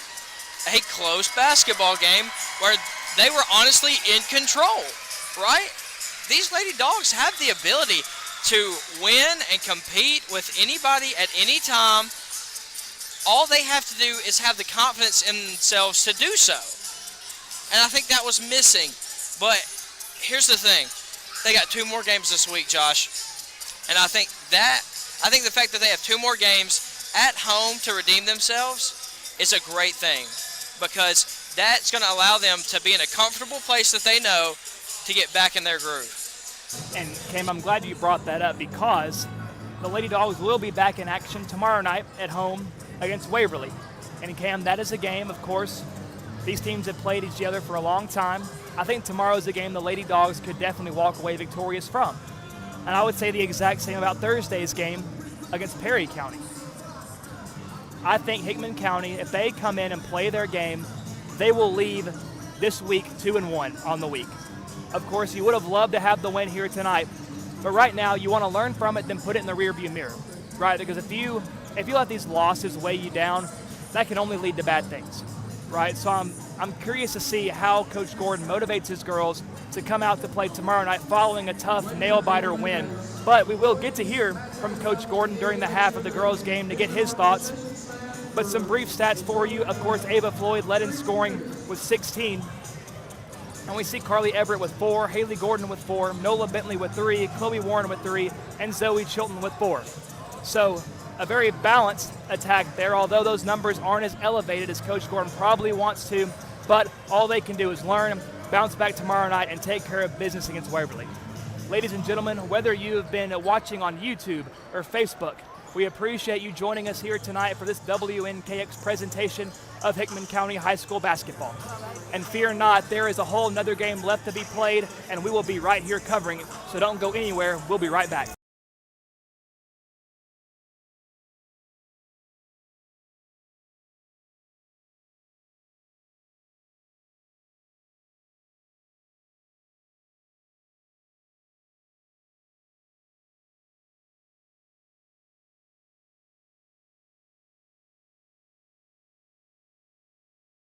Smart appliances, heating and cooling, solar, electric vehicles, mobile apps.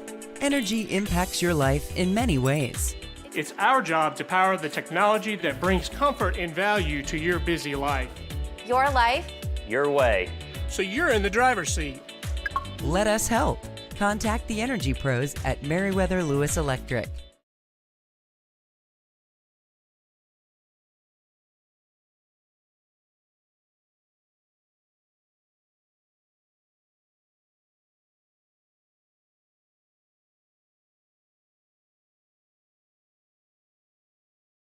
Pizza Hut, you owe Chicago an apology. Tavern style pizza is our thing. Why couldn't you be happy with deep dish like all the tourists? That's good. And you just had to make it so crispy and delicious. It's perfection. They put the toppings all the way to the edge. It's cut in the shareable square. That's delicious. What's your deal, Pizza Hut? Your secret's out, Chicago. Try any of our large Chicago Tavern-style recipes for just $12 each. Hey, Pizza Hut, you owe Chicago an apology. Sorry, Chicago. No one out pizza's the Hut. Apology accepted.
It's game time. WNKX welcomes you to this live presentation of local high school sports, made possible by our community advertising partners.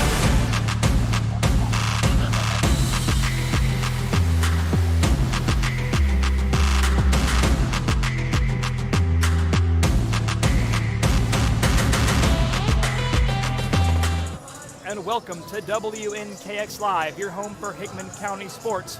And we are live here in J.E. Cisco Memorial Gymnasium in Centerville, Tennessee, as your Hickman County Bulldogs will play host to the Marshall County Tigers. The Bulldogs will be coached tonight by Coach Chris Dawson, and the Tigers will be coached by Levon King. Now, it's great to be back at home in J.E. Cisco, and the Bulldogs had a pretty decent last week after losing a nail-biter to Columbia Academy 53-55, but they did rebound strong with a dominant 74-28 victory over their rival, the Fairview Yellow Jackets. The Bulldogs will start this new week against a team they've historically struggled against. They lost twice against the Tigers last year and now once this year, so Hickman is certainly looking for retribution here tonight. I'm Josh Copley alongside my broadcast colleague Cameron Peters, live in Centerville, and a very special thank you to our crew tonight, a student-led crew brought to you by Matthew Dotson and his AV class, and a very special thank you to the head of operations, Will Nunley. Now, there's a lot of positives coming off of Fairview. Elisha Puckett with 20-plus points, and a young gun, Tim Puckett, a junior with 5 threes and 17 points. He certainly lit the world on fire in Fairview, and while it was a great night for the Puckett brothers, there were plenty of other positives to reflect on as well. There was great defensive play, and Tyler McKinnon was a dominant force underneath, and he also had 10 points offensively. Hickman will need to fire on all cylinders here tonight if they wish to win. There were a lot of factors that played into the 57-38 loss against Marshall a few weeks ago. We saw Elisha Puckett foul out very early, and he ended his night with only 5 points. And there was no other real offensive production, Cam, besides Dylan Qualls, who did have a respectable 12 points, but it will certainly take more than that tonight. Yeah, and a part of it is the experience that they've gotten so far this season, right? First road game, against a team that's insanely aggressive offensively. If you'll remember back to that Marshall County game, this Marshall County team, they shoot. And any chance they get, if they're remotely open, they are letting it fly. Super aggressive team on offense. And that one, I think, startled the Bulldogs. But on top of that, Elisha Puckett fouling out was devastating. Absolutely devastating to the Bulldogs. But there's played so many games. They've experienced so many tough situations. And I think, playing against a team like Columbia Academy last week, and playing a one-point game with them will prove to be huge in this game. Honestly, Josh, I expect not just a big night from Elisha Puckett, like we usually expect, but a more confident team, right? I think that they have kind of found their footing a little bit, and I see them continuing that tonight. Now, Cam, we noticed watching these guys shoot around, both Hickman and Marshall, Marshall's roster looks a lot deeper than it was a few weeks ago, right? They have their football guys back, and with that, possibly a lot more size on this roster as well. So I think that will be a call to arms for Tyler McKinnon. He will need to play his best basketball here tonight. He will need to be physical, he needs to be strong, and he needs to be a force that we've seen him be over these last few games. But folks, only time will tell, as tip-off is here in about 2 minutes. We'll be right back after this short break. Smart appliances, heating and cooling, solar, electric vehicles, mobile apps. Energy impacts your life in many ways. It's our job to power the technology that brings comfort and value to your busy life. Your life, Your way. So you're in the driver's seat. Let us help. Contact the energy pros at Meriwether Lewis Electric. Pizza Hut, you owe Chicago an apology. Tavern style pizza is our thing. Why couldn't you be happy with deep dish like all the tourists? That's good. And you just had to make it so crispy and delicious. It's perfection. They put the toppings all the way to the edge. It's cut in the shareable square. That's delicious. What's your deal, Pizza Hut? Your secret's out, Chicago. Try any of our large Chicago Tavern-style recipes for just $12 each. Hey, Pizza Hut, you owe Chicago an apology. Sorry, Chicago. No one out pizza's the Hut. Apology accepted.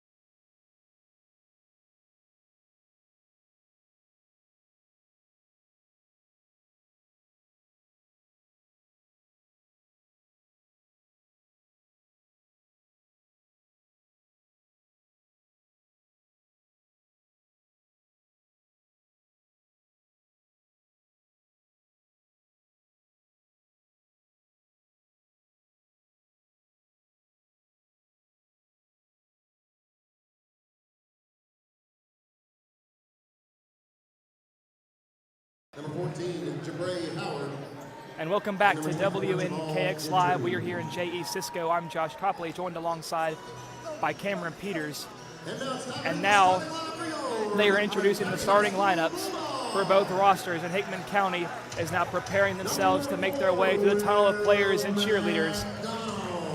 The first starter being introduced is none other than number 4, Will McDonald. And Cam, we're expecting to see a lot out of Will McDonald here tonight, as well as number 11, Dylan Qualls, followed by number 12, Elisha Puckett, looking to redeem himself from the Marshall County game a few weeks ago. Next they have the big, the 6'6", Tyler McKinnon. And last but certainly not least, number 44, Chuck Nasty, Charlie Blystad. And this is a tough starting 5, Cam. And I'm looking forward to seeing how these guys mesh together. And I want to see some production from Will McDonald here tonight.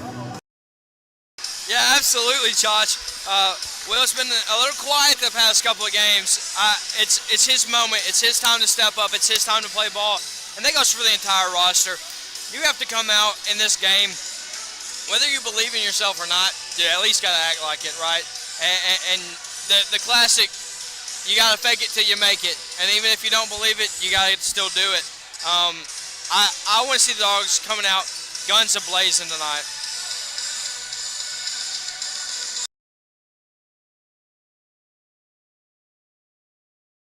So we are just about ready for tip-off here in Centerville. And I'm assuming Cam will have none other than Dylan Qualls be the man in the middle doing the tip-off duties for the Bulldogs here tonight.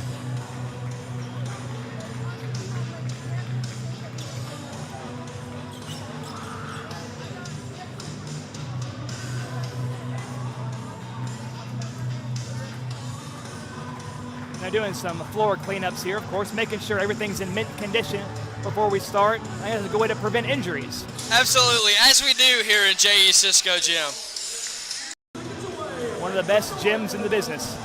But maybe I'm biased, who knows. So Qualls will be in the middle against number 5, Mosley of Marshall County in the tip-off battle. Now, Josh, this really isn't that much of a different starting lineup than we saw last time. There is a young man, number 24, Jamal Gentry, who didn't start last time, but honestly, it looks to be more the same from the last game from the starting lineup. But either way, you know, as you talked about earlier, the depth with some of these players coming back is going to be huge for Marshall County, and it's going to be one of those things that the Dogs have to be aware of. But if you take care of business, and you take care of business, you know. And Cam, I see 2 full benches here tonight. Just because they have depth doesn't magically eliminate ours. Right, Hickman County a deep bench, and now the referee signal we can begin play, and Qualls faces off with Mosley. The ball is up, and Qualls wins it, tips it to McKinnon, and McKinnon will hand off to Elisha, and thus the game is underway. Nice pass to Qualls. Dishes to Blystad, over to the corner to Puckett, pulls up quick for a 3, no good off the front of the rim. Rebounded by Marshall County. That was Harney on the rebound. They'll pass it deep. Mosley pump fakes, gives over to Gentry in the corner, drives in on the baseline, gives over, pulls up from 3. Allen, he hits it.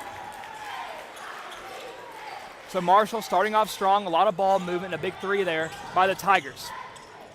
On a nice pass by Qualls to McKinnon. McDonald, open three. No good off the rim, but Elisha gets the tough rebound. He'll put it up mid-range, and he sinks it. Yeah, and a great job there being very aggressive on offense by Elisha Puckett. I love seeing him take those shots early. And Hickman already playing an aggressive defense early. Harney with the ball. Gives over to Howard. Howard over to Gentry. Gentry to Allen. Allen underneath. Back to Howard. He'll dribble in strong. Dishes back out. Now to the corner. It's Gentry. Pump fakes. Dribbles in. Oh, and knocked away by McKinnon. Oh, and it's ripped away by Marshall, and an errant pass there picked up by Tyler. Hickman County will take over. So Elisha now setting up the offense. 3-2 your score early. Marshall leads. Pass to Blystad. Blystad, tough pass to McKinnon. McKinnon drives. Nice pump fake, and it's ripped away, but he will be fouled, and that will send McKinnon to the line. A very smart play there by Cam to draw in the Tiger defender. Yeah, great way to be patient there by McKinnon.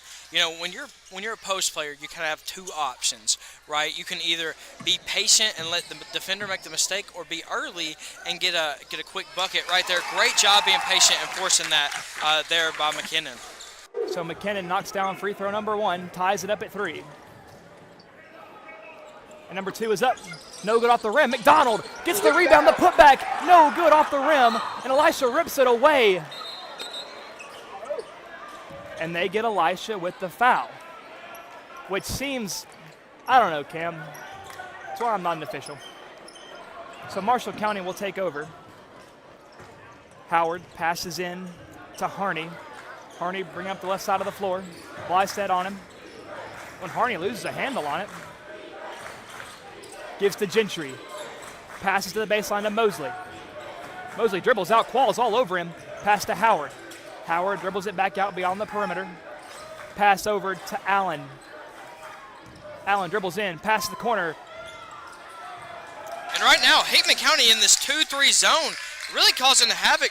Marshall County's not sure what to do right here with the ball. And a lot of tough passes, mid-range. That is a tough left-handed hook there by Howard. Two-pointer for the Tigers. Qualls gives it to McKinnon. A bullet pass to McDonald. Nice step by Will, and it rolls around and in for Hickman County. And I want to see more of that from Will McDonald. Not just him sitting behind the three-point line and taking shots, but him being tough in the paint as well. Yeah, he's a very capable scorer, Josh. And they lose handle on it. And look at McKinnon playing tough defense and a lob to McDonald. Oh, and McDonald has it ripped away. But Elisha hustles in. And Qualls pump fakes, dribbles in. Nice step, mid-range. Good, banks it off the glass. And Hickman County rolling here early. 7-5 your score. Bulldogs now lead. Great job there by Qualls using the glass on that shot. Really intelligent there. Oftentimes young guys try to just go straight into the basket on a floater. It's a lot easier to use that backboard. And Harney at the left wing. Gives back to Gentry. Gentry wants to drive in, passes back over to the corner to Howard. Pump fakes, dribbles on the baseline, and his foot is on the baseline, but they get Qualls with a foul before his foot steps on the line. And that was a bang-bang play right there, Cam. It seemed like his foot hit as soon as Qualls hit him. Tough call there. Yeah, Josh, and again, it was the thing we talked about earlier in the game, or in the girls' game. You got to have your hand up off of them. And Gentry knocks down a 3 for Marshall County, and both teams playing a very aggressive D. And Qualls dribbles in fast, takes it himself, no good. Nice put back by Blystad. And Cam, that shot there by Qualls looked more like a pass. That looks very purposeful. I'll take it either way. On Blystad, playing tough defense on Gentry. Gentry has to cough it up to Howard. Howard over him to Harney. Harney passes to the free throw stripe to Allen. Allen underneath. Knocked away by Qualls. But no board there for the Bulldogs. Marshall County gets it back. And Josh, I am digging this 2-3 zone. They're playing pretty high in it, but either way, it's forcing them to make some tough decisions. And a three-pointer does go off the rim and in for Allen of Marshall County. They now lead 11-9. McDonald decides to pick up the ball and dribble. Looking for help. Oh, and overshoots McKinnon. And now it's a breakaway. Qualls flying down, and really that was a foul that felt almost necessary, Cam. It was either foul and at least let him go to the line and see if he misses, or give up a free 2-point layup there. Yeah, and now Dylan has 2, though. That puts you in a really tough situation. These dogs seem to always get in foul trouble against Marshall County. If I'm Dylan right there, I know that I have a smaller guy right there trying to go up against me as he knocks down the first free throw. If I'm Qualls, I'm coming from behind him trying to get the block from over the top. And as you said, Cam, that was Qualls' second foul, and that will force a substitution there. Brody Worley comes in his place as Howard knocks down the second free throw. 13-9 your score.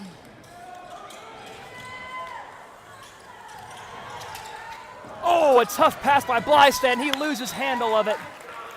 Man, and Cam, you know, we asked the question, or we made the point of, it seems like Hickman gets in foul trouble a lot against Marshall, but I think it's just the style of play. Both teams pressing, a lot of contact by the nature of these two defenses, and that's going to happen, I feel like. Yeah, listen, Hickman plays a physical game where they want to get you out and they want you to run, right? But so does Marshall County.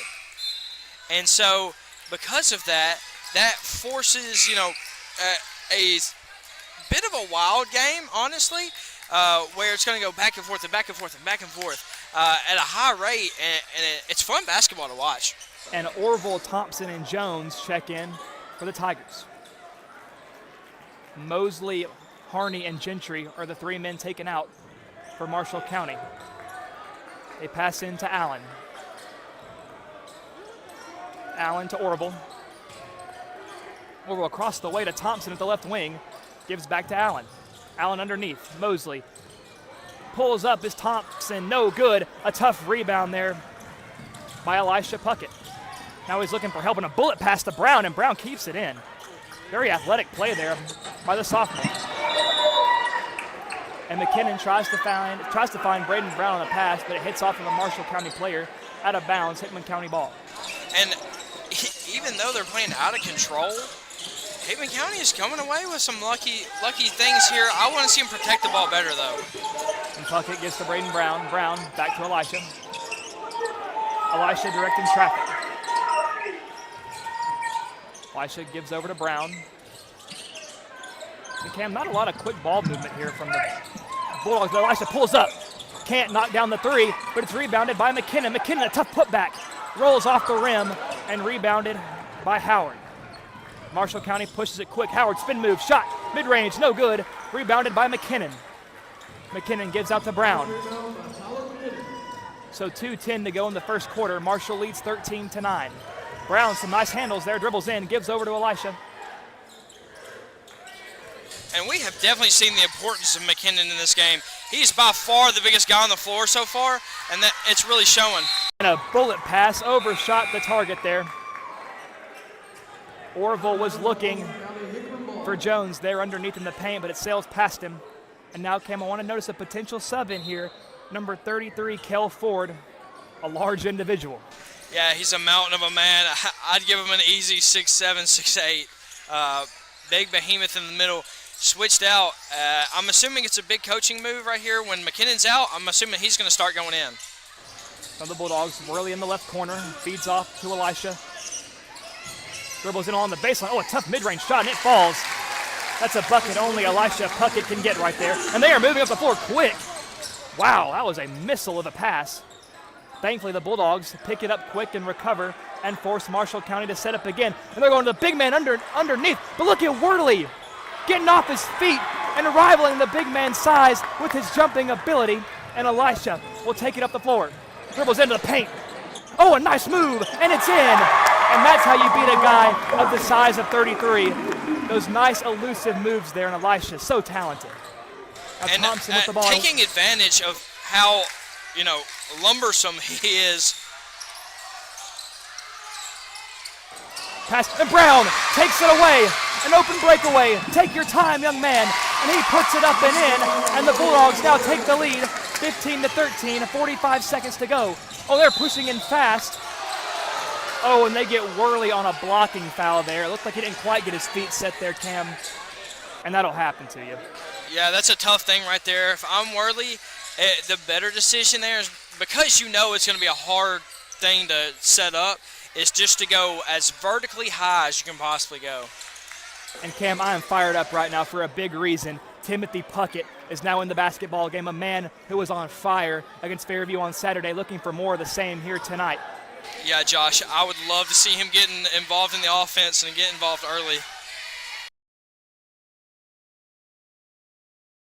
Free throw number 1 rattles in for Marshall County. It looks like Will McDonald subbing back into the game for Brody Worley. No, he actually gets Elisha Puckett there to sub out. So McDonald and Seal, the 2 men closest to the basket in case of a miss. All right, Josh, now it's time for somebody to step up. Elisha's out of the game. Who's it going to be?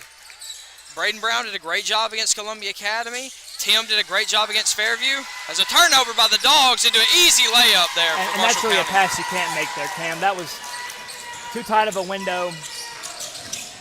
McDonald picks up his dribble, tough pass to Brown. Oh, it's tipped away and taken away by Marshall County. Orville pulls up from 3, well short.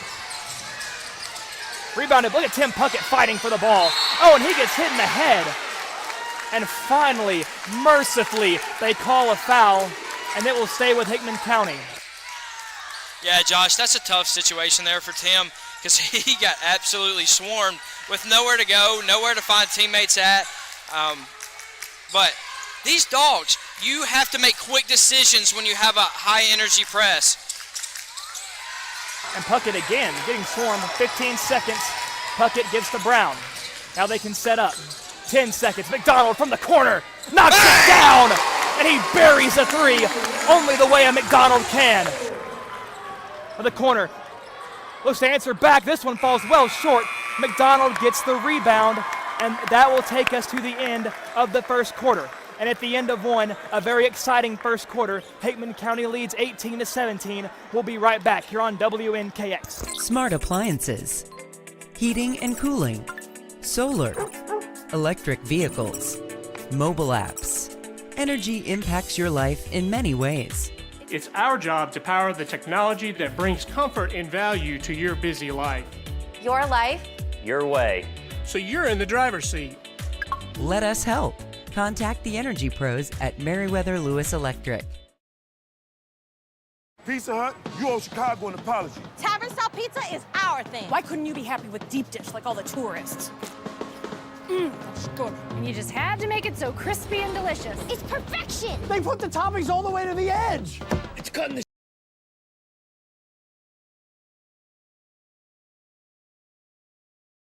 Welcome back to WNKX, ladies and gentlemen. Cam, a very exciting first half. Hickman County leads 18-17, already looking exponentially better than they did the last time these 2 teams faced off. Yeah, indeed, and I think what is going to elevate this even more is, one, this 2-3 zone is incredible, and it's a great thing because of the absolute behemoth that Marshall County has in right now. Thompson gives to Jones. Jones kicks out to Orville. Orville pump fakes the pass, gives it back to Jones. Jones to Orville. Orville drives. Pass to Thompson from the 3-point line. Pump fakes, pulls it down. Mid-range shot, no good, falls short. And that's where the size is playing dividends there, Cam. I think even if they did their best box out, he still would have gone over. Now McDonald gives to Puckett. Elisha from 3, and he knocks it down. And we knew it was only a matter of time, Cam, before Elisha hit that first 3-pointer. Yeah, absolutely. And we know from last game how important he is from the last Marshall County game. And he's a tough guard, and see, they have some great move there by Marshall County, getting all the way through the rim, but great rebound there by Elisha. Great shot, not so great of a finish. Ball goes off the glass, rebounded by Elisha, and as blatant of a foul as you're going to see there, Ken. Yeah, absolutely, and that's just a big man getting in the way. It's one of those. It's a tough position when you're that large and you're just trying to swipe in. It's more obvious when you foul. Elisha to inbound. Marshall County again playing a tough press here. On a quick pass from McDonald to Tim. Tim back to Elisha. Elisha drives, pulls up mid-range, knocks it down. Hickman now leads 23-19 and 6:55 to go in the first half. Josh, and Elisha already has 11 points. I want to see him turn it on, be dominant. Thompson gives to Orville in the corner. Orville now over to Howard. Howard gives back to Thompson up top, looking for help, gives back to Orville. Orville just pulls up from deep, No good, too strong. That's a loose ball on the floor. Orville picks it up, tries to drive in for a bucket. And that was a wild shot, no contact made. And Hickman County will take over possession. And it looks like number 5, Xavier Mosley, checking back in for Marshall County for number 1, Tyler Thompson. Elisha passes in to McDonald. McDonald pushes it up the floor quick. Oh, it's knocked away by Orville. He was looking for Timothy. Josh, I thought it was about to jinx us right there once again, but the Bulldogs, ever since that first errant, press break attempt, they've done a good job of breaking this press. Elisha gives it out deep to Brown. Brown quickly back to Puckett. Oh, left corner, it's knocked away. And he has to pick it back up. And they'll call a double dribble. And Kim, it looked to me up here that Howard got a hand on it. He knocked it away from him. So not really sure about the call there, but nevertheless, Marshall takes over. Hickman looking to play some lockdown defense here. Gentry with the ball, calling the plays. Gives over to Orville. Orville back to Gentry. Gentry over to Howard. Gentry now again. Swings over to Orville. Orville floats it up to Jones. No good. Picked up by Hickman County. Elisha pushing it down in a hurry. Oh, mid-range. Oh, he fakes it, gives the seal, and he's able to cap it off. A phenomenal assist by Elisha Puckett, but a great bucket there for Kylan Seal. Yeah, and Elisha knows he's drawn a ton of attention on offense, so that's way downtown. Wow, Marshall County from deep. That was an impressive 3 right there, but Hickman County needs to answer back here. Elisha on Howard. Will drive past the left side of the floor. Looking for help, gives over to his brother Tim. Tim back to Elisha, and Elisha pulls up from deep. This one no good. It's tipped around a lot, and McDonald couldn't come up with it. They're pushing it down in a hurry. Gentry wants to take it himself, and he gets it. So Marshall County's brought it down to 1 point, 25-24. Hickman still leads. Elisha, nice spin move. Drives into the paint, looking for help. Gives over to Tim. Back to Elisha. We're going to set something up. Oh, and it's knocked away. A lot of contact, and they'll lay it up and in. So Marshall County takes the lead back, 26-25, and a timeout is called by Coach Dawson. And listen, was it a good call? Probably not. But listen, it's one of those that you have to put aside. What has been the Dogs' problem when they've been down during the season? Letting the refs get to them. They cannot allow the refs to get to them like this. They have to know that, hey, we have to play where we can't let them dictate this game, right? We have to go take care of what we can take care of. That's making smart plays on offense. That's not forcing shots. That's being patient, being in the right place on defense. That's boxing out. It's all the little things that you have now, hey, we understand that the refs might not always give us this chance. We're in a close game. It's not about them. It's about doing the little things. And it's so easy to point fingers at the officials. They're a good scapegoat. But in reality, Cam, if you play good enough, it doesn't matter, right? And they're human. They make mistakes. So no, can't be too harsh on them. But Elisha to pass it in. Finds Qualls, who's back into the game. Now Elisha trying to push it, guarded by Orville. Gives Puckett from 3. No good off the rim. Elisha tips it away. A lot of physical basketball being played, and they're trying to push it down in a hurry. A great pass. Mosley knocked away by McDonald. Man, what a play there by Will, swatting it away, saying not here, not in my J.E. Cisco. Yeah, great hustle there. And listen, if you're going to make a mistake, at least hustle enough to make up for it. It was unfortunate that they couldn't keep it in bounds there, Cam, but still a great play nonetheless. Now Howard drives in, swings underneath the Mosley, and the big body of McKinnon. Not enough to stop that 2-pointer there. Yeah, that's an impressive finish there by that young man. So Elisha picking up the pace, wants to pull up, doesn't, gives McKinnon. McKinnon driving in off the glass, no good. Gets his own rebound, puts it up, and this time it falls. I'm loving the physicality from Tyler McKinnon so far, Cam. And the difference from the miss and the make is the time that it took, right? It wasn't any faster, but it was smoother. It was more confident. That's how this offense needs to be played, more confident. And a great knock away by McKinnon. Make sure it goes off the leg of Gentry. Hickman County takes over. Very high. We were seeing some high IQ ball being played by Tyler McKinnon here tonight. Yeah, he's played great, and we knew he would be the key to this game.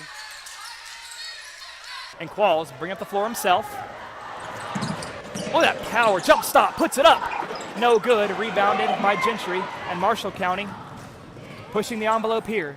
Drives in, stripped away by McKinnon. But they get it right back. Howard drives in, reverse layup, no good.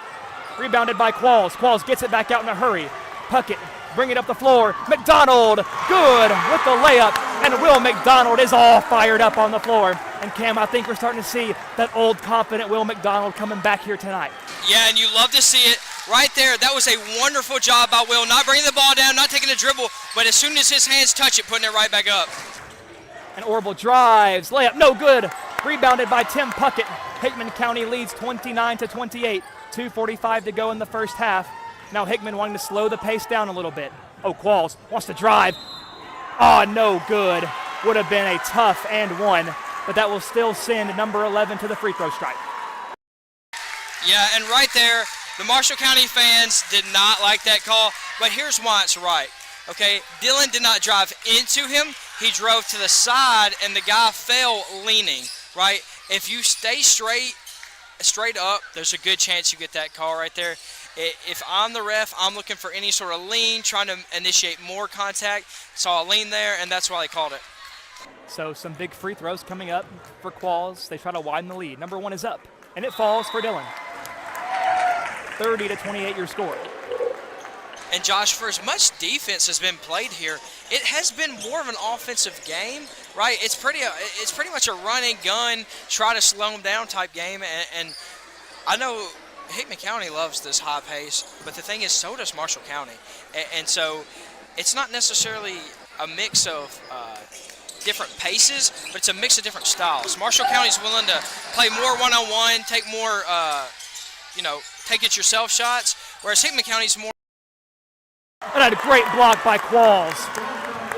As Jones tries to go up in a pass, corralled by Blystad. Quick pass to Puckett. Dishes out to Qualls. Now to McDonald. Drain it, young man. No, and it's off the front of the rim. Rebounded, but I love the ball movement there. A deep pass. Qualls does a nice job of keeping his hands in the air there, obscuring the vision. Yeah, but right there we see it again. You have got to get back on transition. It's great job on offense. Don't get me wrong. This Marshall County team's dangerous on both ends too. We got to get back. Now Harney drives in himself. Tough bucket, no good. McKinnon picks up the rebound. As we're used to seeing so far here tonight, I feel like we'll be saying McKinnon's name a lot. Yeah, he's played a great game tonight. Very impressed with the young man's ability to step up. You know, he's not always the loudest on offense. Tonight, he's been super impactful. Blyce at the right wing, gives underneath the Puckett. Puckett will pull up mid-range. Of course he makes it. Of course he makes it. That's his shot, Josh. Once that starts falling, it's a tough night. 32-28 now your score in favor of the Bulldogs. Just under a minute and 20 seconds to go. Orville pulls up from three. No good, too strong. And McDonald quickly pushing it down the floor. And it's knocked away by Orville. And Marshall takes back possession. They're looking to drive fast. And a nice job to knock it away. Blystad and McKinnon there playing nice defense. And Puckett looking for help, picks up his dribble, gives it to Blystad. Nice job by McKinnon there to call for the ball.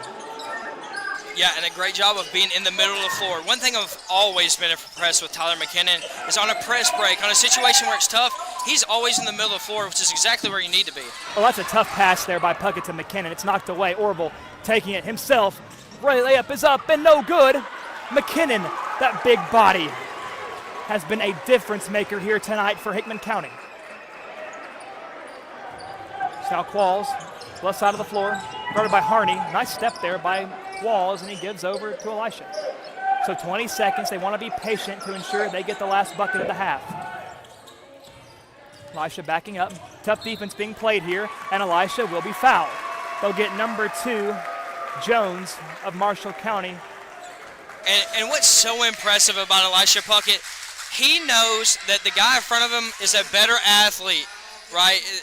As great as Elisha is, right? He's a little quicker. He's got a little quicker first step, but he's also playing overly aggressive because he's scared that you're going to shoot. So he played that very well. His pacing is so great, Josh. Now 10 seconds to go. Elisha with the ball. He's swarmed by 3 defenders. He gets rid of it. It's taken away. 3 seconds. They push it. He loses a handle on it. And with 0.2 seconds, no time for a catch release, Cam. You gotta it's gotta be a tip up. You gotta touch it up and in. I think it's let's get it in. And that's a smart play right there, Cam. Blystead gets it, sits on it, and takes it to the half. And folks, what a first half it was. But if you thought that was great, we've got another half waiting for you. Here in a few moments, we will be back with Coach Gordon, and we'll get to talk to him and get his feedback on the last game. But until then, we'll take one more break. Don't go anywhere. Pizza Hut, you owe Chicago an apology. Tavern style pizza is our thing. Why couldn't you be happy with deep dish like all the tourists? That's good. And you just had to make it so crispy and delicious. It's perfection. They put the toppings all the way to the edge.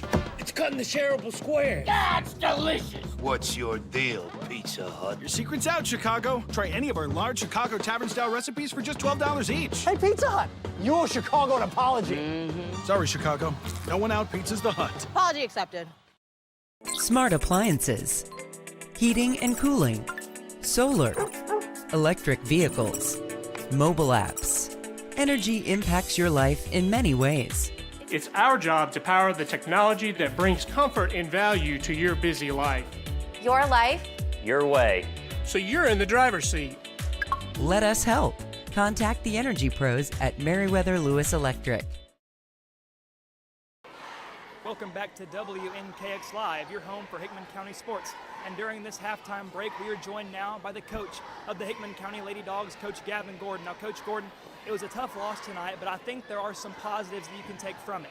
We saw there at the end, the freshman, Carly Everett, step up, make a big three, and we saw as well towards the end of the game, almost a big and one three-pointer that could have potentially tied the game. I mean, this young lady has been balling out these last few games, so what do you have to say about her and the effort she's been putting in?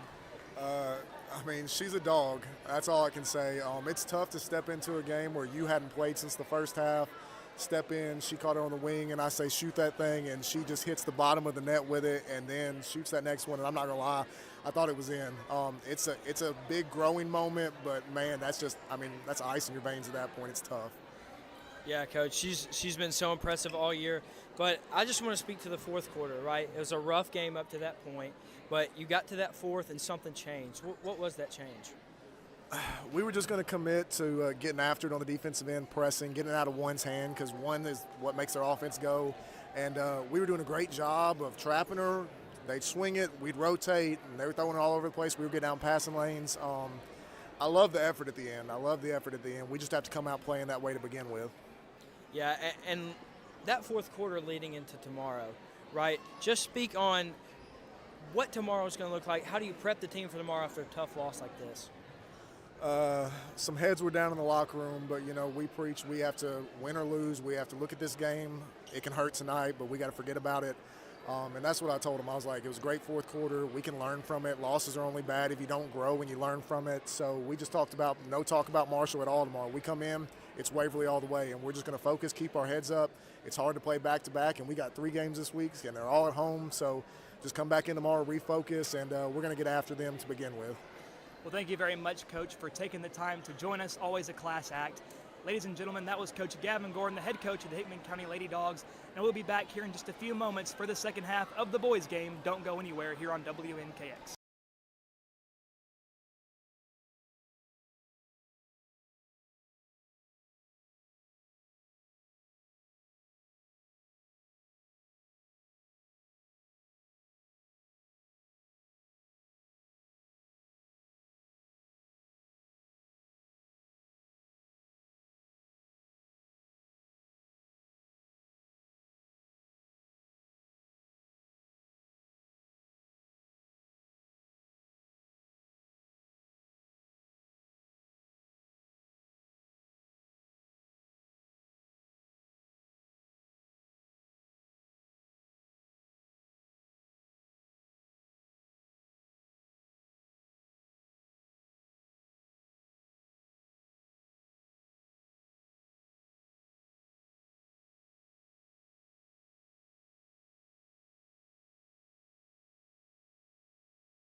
Welcome back to WNKX, ladies and gentlemen. Whether you're watching on YouTube or Facebook, we appreciate your support and your viewing of the stream here tonight. And it has been an electric game so far. Hickman County leads 32-28 as we're about to begin the second half of play. We're just under 2 minutes away from that.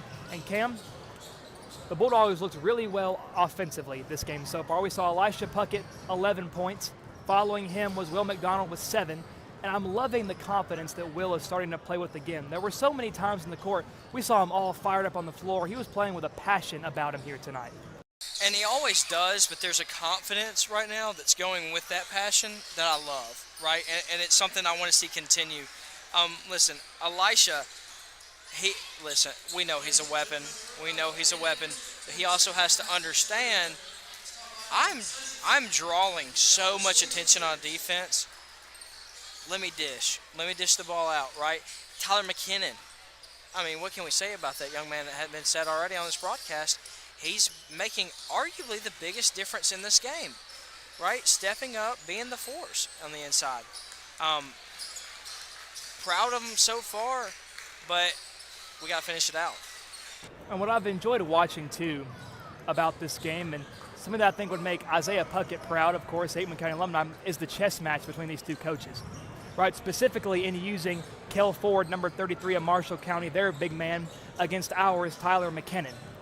Right, these two have similar play styles, very similar roles in the team, and it seems like when one's out there and the other isn't, that's when that team has the momentum. So I'm loving this strategy that's having to go on here by Coach Dawson and Coach King. Yeah, and Coach Dawson has recognized that and I'm sure he's looked at Tyler and said, hey, you're playing, big boy. Like, you're getting out there, you're making a difference. So, yes, Marshall County has an absolute force underneath. I wouldn't be surprised if they bring him out here in the third quarter to see what they can do to stop McKinnon, but he's not out here to start. But something important to note is that McKinnon is out there to start the second half, so I'm curious to see, I mean, how does that change Coach Levon King's strategy of Marshall County? And do we eventually see the big man? Only time will tell as we are underway as Blystad inbounds it to Elisha Puckett. Elisha driving in, finds McDonald. McDonald gives over to Qualls. Qualls, tough pass to McKinnon, gets away. He tries to knock it away, but they will get him for a foul. Some good sportsmanship there by McKinnon trying to help the young man. Of course, not an intentional foul by any means.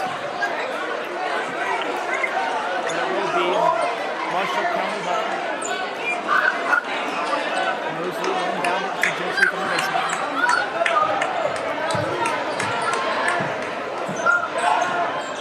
Gives over to Harney. Harney gives to Howard. Howard over to Gentry. Gentry pump fakes, drives in.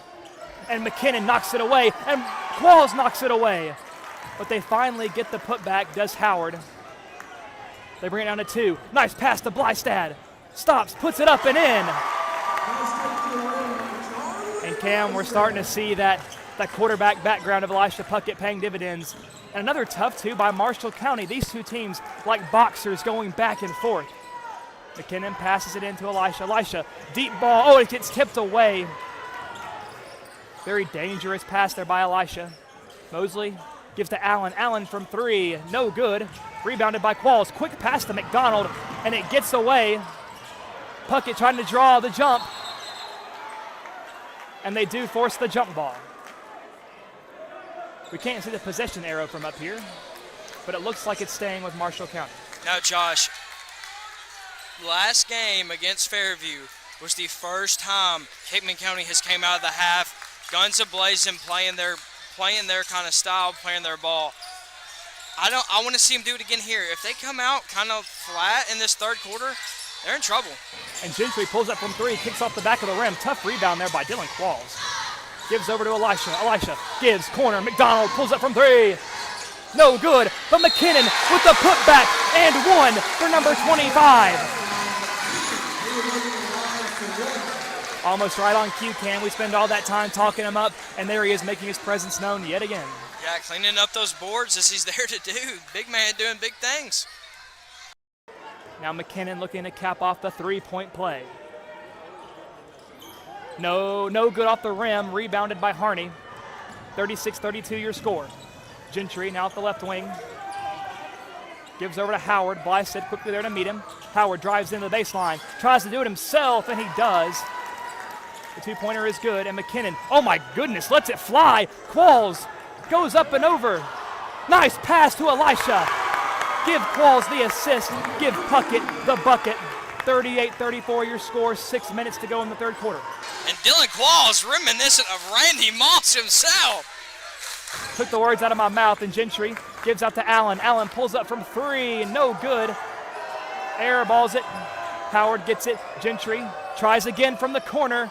Again, doesn't graze the rim, and Elisha lets it fly. McDonald there to field it, puts it up, no good. Rebounded by Marshall. Missed out, and McKinnon knocks it away. Oh, and body's on the floor, oh my goodness. Oh, and Qualls uses his body as a shield to knock away the pass, and McDonald needs to set up and does. Elisha pulls up, no, he takes it back down. Gives to McKinnon underneath, puts it up, and another and one. A dominant second half performance for Tyler McKinnon, and he will go to the free throw line yet again. Feed the big man, feed the big man. He's stepping up huge. Elisha right there deciding to dish that. Yes, he's made that shot a couple times, but smart play there by that young man. And I'm convinced, with all the assists we've seen, the spirit of John Stockton is here with this Hickman County team. The ball goes out of bounds on Marshall County. It stays with Hickman. So Hickman County leads by 6, 40-34 your score. Qualls gives, Puckett pulls it down, dribble, step back. Gives out to Dylan Qualls. Qualls wants to dribble and drive in. That long step layup up and no good. But it wouldn't have mattered anyway as they get Dylan Qualls with the charge. And that's a tough play there, tough call to make. Yes, the young man was set up underneath, but I don't know that Qualls necessarily went through him. It is what it is, but decent move there. So Mosley inbounds it to Gentry.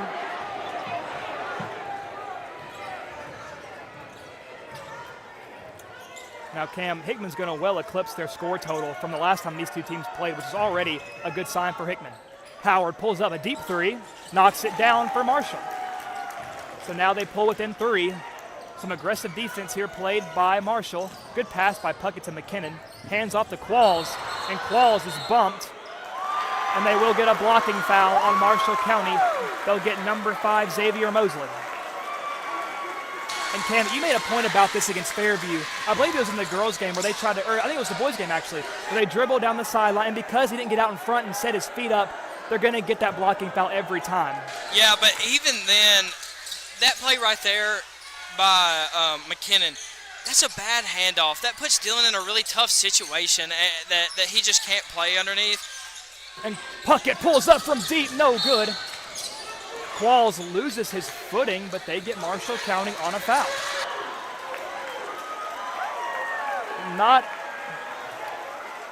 That foul was not well received by the Marshall County fan base. No, Josh, it wasn't, but it was one of those, it was an off-ball foul in an area that I doubt the ref was really watching, so I understand why they're upset. Qualls will capitalize on the foul and put it up and in from mid-range.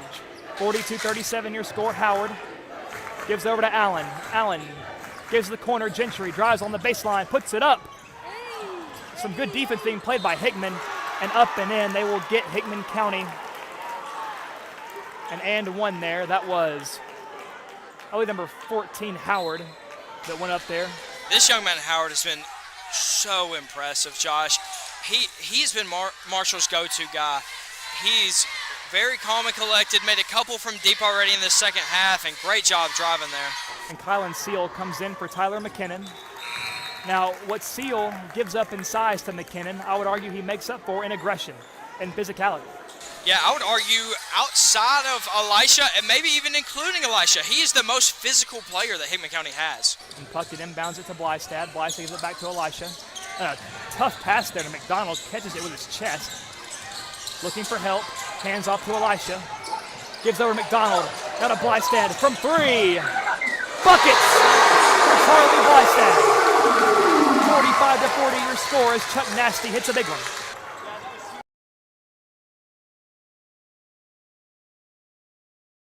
And Harney drives tough 2 there for Marshall. And another deep pass. Blystead corrals it and keeps it in bounds, and he'll reset wisely. Goes back the other way to Qualls. Now to the corner to McDonald. McDonald dribbles around, gives to Blystead. Nice spin move there by Blystead. And the referees fall victim to peer pressure there as the crowd yells walk, and they will call it on McDonald. Well, on the rare occasion that peer pressure is right, admittedly, I think it's very much a walk. I actually enjoyed saying that. So Marshall inbound it. They trail by 3. 3 minutes and 20 seconds to go. Gentry with the ball at the left side of the floor. Now gives to Allen. Allen to Orville. Orville over to Gentry. And Qualls and McDonald there to meet him. Some great defense there, forcing him to dribble back out. Orville dribbles at the free throw stripe. Gentry pump fakes, dribbles in, mid-range. Good for Marshall County. So Marshall cuts it down to a 1-point deficit. Hickman 45, Marshall 44. And Qualls, some nice moves there. Tough pass to Elisha. He'll dribble it himself up. Feeds to Qualls. Qualls to Blystead. Blystead again from 3. No good off the rim, and Seal. Tough box out there as he gets the offensive board. And now Hickman County can reset. Elisha dribbles in, tough. Puts it up, no good. Tries to get his own rebound, but ends up knocking it back. Finds Jones. Qualls with the rundown block. Reminiscent of LeBron James in the 2016 NBA Finals. And Seal getting swarmed. And Marshall gets it back. Qualls gets it back to Blystead. Chucks it. Elisha to McDonald. Back to Puckett. Throw it down! The alley-oop! Give McDonald the assist. And it is mania here in J.E. Cisco. Allen from 3. Can't knock it down. Blystead with the rebound. 47-44. Puckett with some devious moves. Spin move. Oh, out of contact. Blystead. Qualls on the baseline. Taking himself. Mid-range falls short. Can't get the rebound. And Gentry comes up with it. Gentry drives. No good. And they'll get McDonald on the foul, and that will send Gentry to the line. 1 minute and 34 to go in the third quarter. I mean, that's something you see in an NBA game. That was an incredible offensive possession there. But we have to understand, yes, you have a right to celebrate in that moment, but even more so than that, we're in a 3-point ball game. We got to play defense. Most of the team did a good job getting back. We have to be in this, like, yes, I'm glad you had a great play. We got to be locked in on defense full time. So a timeout is taken, and Cam, while it is a close game, I mean, momentum right now with Hickman County. Now that can change at any given moment, but having momentum is one of the most important things you can have in any sport. Yeah, and Marshall County, without a doubt, is hanging around this ball game, Josh. It's a 3-point ball game with an opportunity to knock a couple of free throws down and make it a 1-point ball game, right? The thing is, as awesome as Hickman County has been making big plays, they've been a little sloppy. They have been a little sloppy, and at times it's biting them, and I think that's why Marshall County's just a 3-point deficit, right? Is there's a preciseness that they need to play with that, you know, the energy and effort makes up for a lot, Josh. But at the same time, giving a energy with discipline, right? And thank goodness for Elisha Puckett, because at times we've relied on him for that discipline, but he has done an excellent job, as well as the rest of the dogs. I do want to give a quick shout out to Kylan Seal. Great job, as per usual. Kylan, high energy, high effort, done a great job. So Gentry now at the stripe, following the timeout. Free throw number 1 is up. Rattles around and falls in. Two-point game now.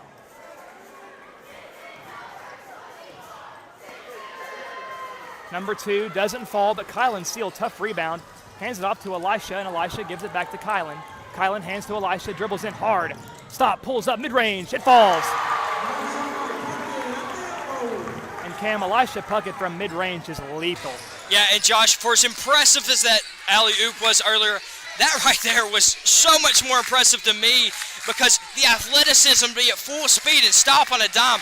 Great job there by Braden Brown. He forces, I believe that was number 11, Johnson. It goes out on, and Braden, man, his hustle, his energy is admirable, Cam. And that feeds the team.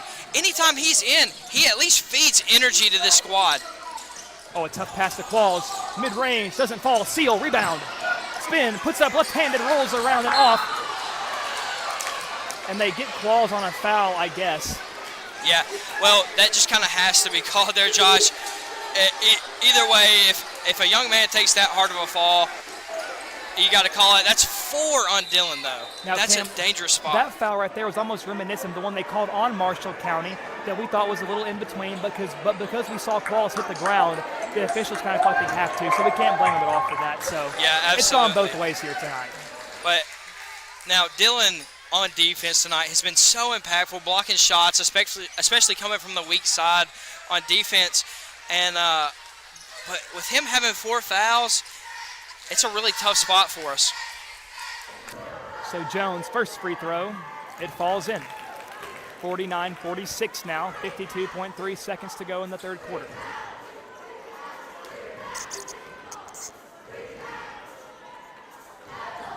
And Cam, that's a wise play. Jones signals his guys to get back because he knows Hickman loves those coast-to-coast type passes. And he makes the second one, 49-47. Yeah, not every team has the ability to make those long passes. We definitely do with the athletes that we have. It's taken away by Gentry. They say he avoided the baseline narrowly, pump fakes, and they'll get him on a walk. So after a great defensive play by Gentry, I think he got a little too excited there. His feet got moving a little too much, and they get him on the walk. That's one of those that the fans are going to, as it's stolen from Elisha Puckett. And the two-pointer is good, and just like that, we are tied in J.E. Cisco. Now Timothy Puckett, who's back in the game, gives to Elisha. Elisha drives in strong, dribbles back out looking for help. A coast-to-coast to Brown. Worley doesn't pull up, dribbles in, tries to hand it to Seal, and they'll get a jump ball.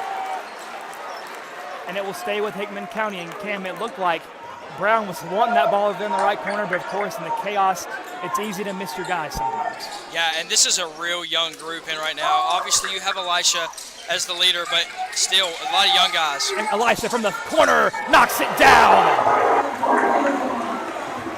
3-point lead, 5 seconds to go. Marshall wanting some points, spin move, Orville, Gibbs. And he didn't get it off, and the shot doesn't fall anyway, but Hickman County ends the third with the 3-point lead. Big shot from Elisha, some great defense to not give them anything comfortable to force the clock to hit 0. But ladies and gentlemen, do not go anywhere. You do not want to miss how this classic will end here tonight. We'll be right back here on WNKX. Pizza Hut, you owe Chicago an apology. Tavern style pizza is our thing. Why couldn't you be happy with deep dish like all the tourists?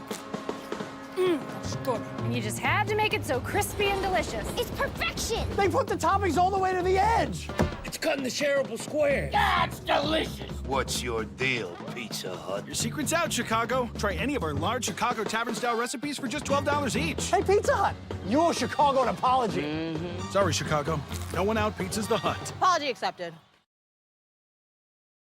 Smart appliances, heating and cooling, solar, electric vehicles, mobile apps. Energy impacts your life in many ways. It's our job to power the technology that brings comfort and value to your busy life. Your life. Your way. So you're in the driver's seat. Let us help. Contact the energy pros at Meriwether Lewis Electric. And we're back for the start of the fourth quarter. Hickman 52, Marshall 49. 8 minutes to go to decide this one. Marshall County will start the quarter with possession. Tim Puckett, Braden Brown, Elisha Puckett, Tyler McKinnon, and Will McDonald, the 5 for Hickman. Orville gives over to Jones. Jones to Harney. Harney drives in. No, dribbles back.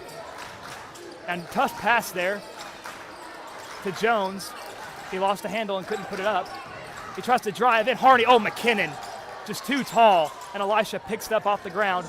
And he lets it fly to Brown. Brown secures it, and now they can set up their offense. Elisha loves those coast-to-coast passes, Cam. Yeah, and I mean, if you have the ability to do it, why wouldn't you? I loved throwing them back when I played. Getting swarmed here. Gives off to Braden Brown. Brown over to McDonald. Elisha pulls up from Mikasina. No good. Rebounded by Marshall County. And they're pushing it down the court. Jones. And that was an easy layup there, and McKinnon slapped the mess out of that backboard. Yeah, and even if that ball missed, it's more than likely a goaltending right there. He tries to find Puckett, but it's taken away by Howard. Howard pushing it quickly. And McKinnon knocks it away, and he secures it. Gives off to Elisha. Elisha being toughly guarded by Harney. Howard there to help him. Elisha loses handle. Oh, and it's taken away. And Howard misses the easy layup. And Brown taking it down the floor. Puckett, McKinnon gives it back out to Elisha. Had a lane there, but he wants to set up. Oh, and Puckett drives in. Easy peasy two-pointer. Elisha doesn't miss those, Cam. Josh, something so important here is, like I said, the little things. One of the little things that I haven't mentioned much is communication right there. Helping the guy bringing the ball off the floor, let him know, hey, you have two coming at you. And it doesn't help the crowd just going, blah, you know what I'm saying? That is what they sound like, Cam. And Harney with the ball at the right wing. Oh, a tough pass. And they say it goes out on Hickman County. Marshall ball. Josh, let's just say this. If we're playing dodgeball, that young man's out. So he gives it in. Oh, it's being tightly contested. They give to Jones. It looks short, but it rolls off the front of the rim. Marshall trails by one. Qualls taken to the left side of the floor, guarded by Orville. Qualls, tough dribbler, drives in himself. No good, but he will go to the free throw line. Yeah, and Marshall County fans wanted a push-off right there. Got a little touchy there, but great job there by Qualls, staying cool, calm, and collected, getting in and getting that tough basket, or being able to go to the free throw line. The first one up. No good. 5:35 to go in the game. Dogs lead by one. A big second free throw coming for Dylan Qualls.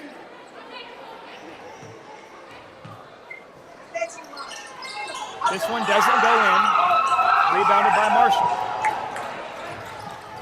Howard driving into the paint. Takes it himself, well short. And McKinnon gets the rebound. Quickly chucks it deep.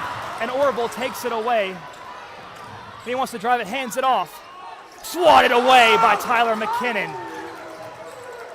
But Howard does corral it, takes over at the left wing, gives to Orville, and it gets away. Oh, and off the hand of Elisha is what the officials will say. Josh, I know that we had some luck throwing those long passes. We've thrown 3 in a row that have gotten stolen. We have to recognize, hey, I understand we got lucky with them earlier, and that's just the thing. We have to recognize it was luck on a few of those. And for as much as I'd love to credit, you know, Elisha, cannon of an arm. We recognize that, you know, and he could get away with that long pass. You cannot get away with a long loopy pass that gives the time for the defense to get there. That's why we've had 3 turnovers in a row on those long passes. And so, again, I say, make short, purposeful passes. You're in the fourth quarter up by 1. You have to take care of the basketball.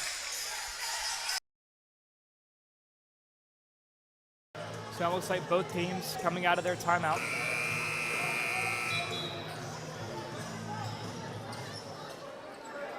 Mosley looking to inbound it for Marshall.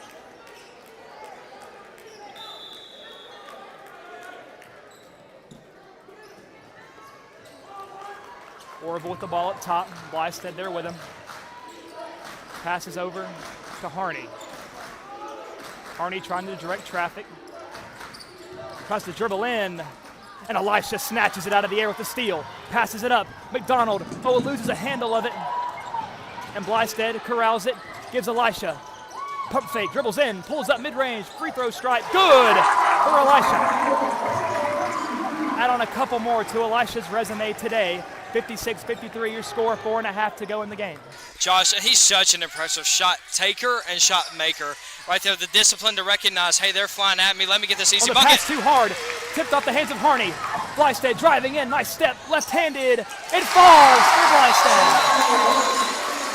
The Bulldogs now take a 5-point lead, and what a swing this game has taken for the Bulldogs. And a timeout again is called, and these dogs are all fired up, and energy is exactly what they need right now. Incredible finish there by Charlie to be able to keep the balance and stay focused enough to finish that.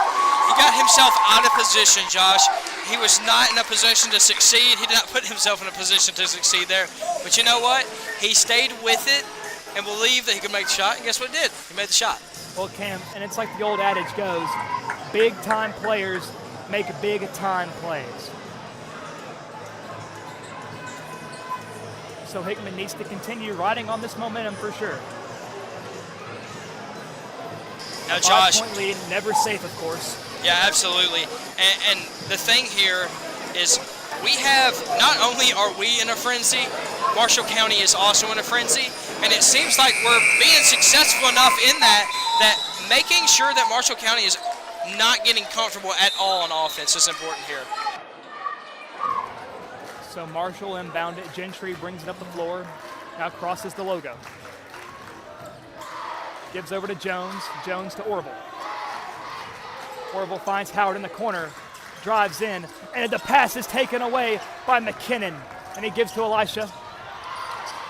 And he needs some help, and Quall's there to help him out. Goes across the way. Blystad gives to McKinnon. And he's just too big. Give him two. Tyler McKinnon, 60-53. Bulldogs lead by 7 with 3:50 to go in the contest. And you gotta love seeing the aggressiveness from Tyler McKinnon. And Howard up top finds Mosley at the free throw line. He gives back out to Howard. Howard over to Gentry. Gentry dribbles in, kicks it out. Orville dribbles in, now passes to Gentry. Gentry wants to drive in, knocked away, but it's taken up anyway by Jones, no good. McKinnon, another offensive rebound, and Puckett lets it fly, and it is a dime, and Will McDonald will capitalize with another big two for the Bulldogs, 62-53. Howard tries to drive, knocked up by McKinnon. Oh, and Elisha takes a shot. Oh, man, and you don't want to see your player take those kind of hits. And there is some jawing going on there on the floor.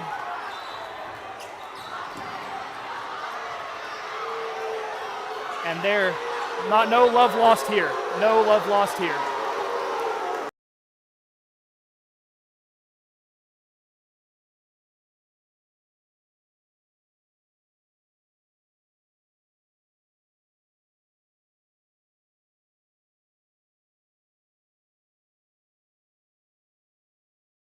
Cam, if that didn't fire up this Hickman County team, I don't know what will. You never want to see guys, get physical in like a malicious sense, but sometimes it can be a great motivator.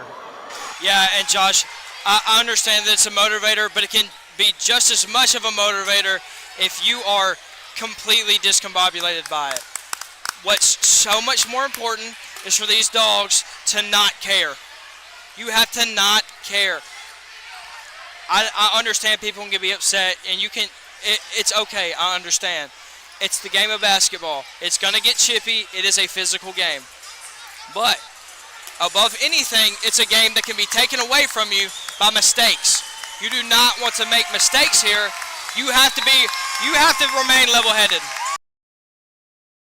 So the officials still talking things over, trying to figure out how to sort out this whole mess. And Cam, it's times like this, I'm thankful I'm not an official having to worry about all the chaos that can happen on a basketball court.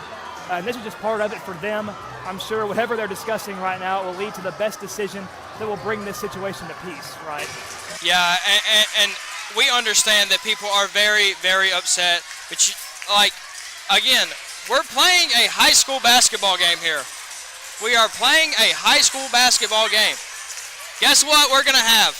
A game tomorrow. Guess what we're going to have the next day? A game tomorrow. Let's put this in perspective. I get people are upset. Let's finish this game. I agree, Cam. And being level-headed, usually it's the more level-headed competitor that wins the game. right? One that doesn't let the moment get too big, that doesn't let the lights get too bright, that doesn't let the noise get to them, right? And I think that these final 3 minutes and 11 seconds will be a testament to the will of the Hickman County Bulldogs, and as well to the head coach, Chris Dawson. He has to find a way to settle his guys down. Yeah, absolutely. And as much as it's on coach, you can't play the game for him. You cannot play the game for him. So it's not just Coach Dawson, but it is every single guy that is playing this basketball game. They also have to match his level-headedness. And Cam, remember, these guys are just kids, right? They're high school students. And Coach Dawson, while he is their coach, to a lot of them, he's a figure that these guys look up to, right? He's an example of leadership for these guys. So I'm looking forward to seeing how these guys handle this. And they're still sorting things out. I think they got Elisha maybe for a technical, or maybe it was Marshall they got for the technical. I'm not 100% certain because there's 2 number 14s. And oddly enough, it was both 14s that were involved in that last little altercation there. Yeah. And Elisha knocks down his free throw. So I guess the technical was on Marshall, and Elisha Puckett makes him pay what the free throw makes right there. And with it being a technical, Hickman also keeps possession of the ball. So 64-53 your score. 3 minutes to go. Elisha going to war right now. Touch pass to McKinnon. McKinnon gives to Blystad to McDonald in the corner. McDonald looking, finds Blystad at the high post. Gives to Puckett. Puckett dribbling around, finds McDonald. Gives to Qualls. Now back to Puckett. A lot of contact there, and they do call the foul on Gentry. Yeah, Josh, and don't be surprised if that starts happening. Now, in a tight game that there's a physical altercation in, oftentimes the refs are going to get involved by calling tippy-tap fouls. Don't be surprised by that if we get some of those calls on our end. Now Elisha with the ball, gives to Blystad. Blystad dribbles, picks up. Tough pass to Puckett at the half-court line. Back to Blystad. Ooh, a tough pass there to Puckett. Nice job of Elisha going up there and getting it. He's battling Gentry at the logo. Now to McDonald, up top. Dribbles over, gives to Qualls. Now to Blystad. Blystad trying to dribble in. Gives back out to Elisha. And Cam, they're doing a great job of ball movement of milking the clock here. McDonald now with the ball. Dribbles around to the logo. And he is fouled by Orville. Such great patient basketball being played by the Bulldogs here. Yeah, that's a great job there by those young men, keeping control of that basketball. That's going to be so important in these last few minutes. Listen, I know that we're up by 11, but also we're up by only 11, right? We've seen crazier things happen as when McDonald makes it 12. We've seen crazier things happen in basketball. 12 is not impossible at this moment. Especially with how fast Marshall County plays basketball. So McDonald, number 2, rattles off the rim and in for Hickman County. 66-53 your score. Under 2 minutes now to play. Orville with the ball, gives over to Howard. Howard hands off to Orville. Orville gives over to Gentry. Gentry drives into the paint. And McKinnon there to meet him, and he is fouled. I think they got Blystad there actually with the foul, number 44 is what they signal, and that will send Marshall's line. There again we see that not the toughest foul called there, right? Not one where they came in and really fouled them, right? Taking control of this game, especially these last few minutes, no matter the result of the game is going to be important for these refs. Not just for, the sake of the players, but for everybody here. And free throw number 2 goes in, so Gentry makes one of his 2. Elisha inbounds it to Blystad. Blystad back to Elisha. Nice pass back to Blystad, and he'll dribble it himself. Touches it over to McKinnon. McKinnon over to Qualls. Qualls! No good. McKinnon tries to get the rebound to no avail. Orville just slings it to Jones. Jones catches it. But Cam, remember, he is not, this isn't football. You can't catch it in stride and continue running. You have to stop, plant your feet. Didn't do that there. They get him with the walk. And that's big for Hickman County, a huge turnover. And it was the right call there. It's got to be a walk called. You can argue they didn't have control of it, but That's Elisha looking for another one of those touchdown passes there, but it sells crazy. That was launched. It was hilarious. It looked like Dylan Qualls said, I give up. He wasn't about to dive out there. Had no help down here to help keep it in. Smart play by Qualls not to get a little too aggressive there. So passed in by Marshall. They drive in. Orville back out to Gentry in the corner. Along the baseline. He loses handle of it, and Elisha picks it up. And again, he lets it fly. Blystad, tries to tip it to McDonald. And if we just take a second and make the right play right there, if Charlie just catches the ball instead of trying to make a play on the move, he just catches it. Great play. And Gentry with a tough 2 there. Marshall going to be playing tough defense. And an impressive turnover by the Tigers. They keep it in bounds. Orville pulls up from 3.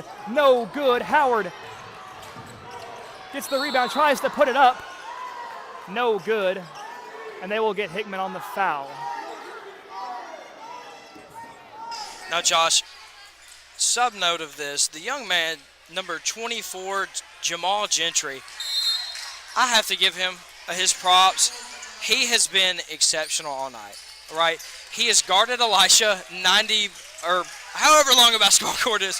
He has guarded Elisha up and down the whole game, right? And on the offensive end, he probably has, 10, 12, 14, somewhere in there.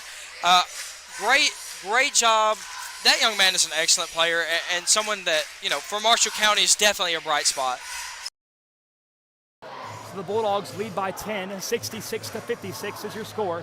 57.6 seconds remain. And Cam, while Hickman's going to want to focus all their cards on defense, you can't play conservative. You have to play strong until the final buzzer.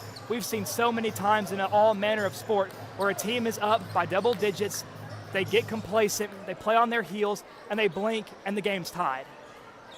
Yeah, Josh, basketball is a game that can change quickly, right? With momentum and all those things, it can change very quickly. So it's one of those, it doesn't matter how much you're up by, it's usually not enough. And Howard's first one will fall in. The lead now down to 9. Number 2 on the way, rattles in. Looking for someone to pass into, and he has Qualls. Qualls will dribble it himself up the sideline, and Dylan Qualls is fouled. And Cam, I think you made this point earlier, but the fact that whole altercation happened earlier, I think it forces the officials to be a bit more strict with their calls, because if they let these guys play too much, a lot more contact, a lot more jawing, and then another altercation breaks out. So I give a whole lot of credit to these officials for keeping this situation under control. Yeah, and that's one of those, if it's any other situation, probably not called, to be honest. And Qualls knocks down free throw number 1 to bring it back from an 8-point game to a 9-point game. And this free throw here would be huge. It would get the lead back to double digits. It's up, and it's good.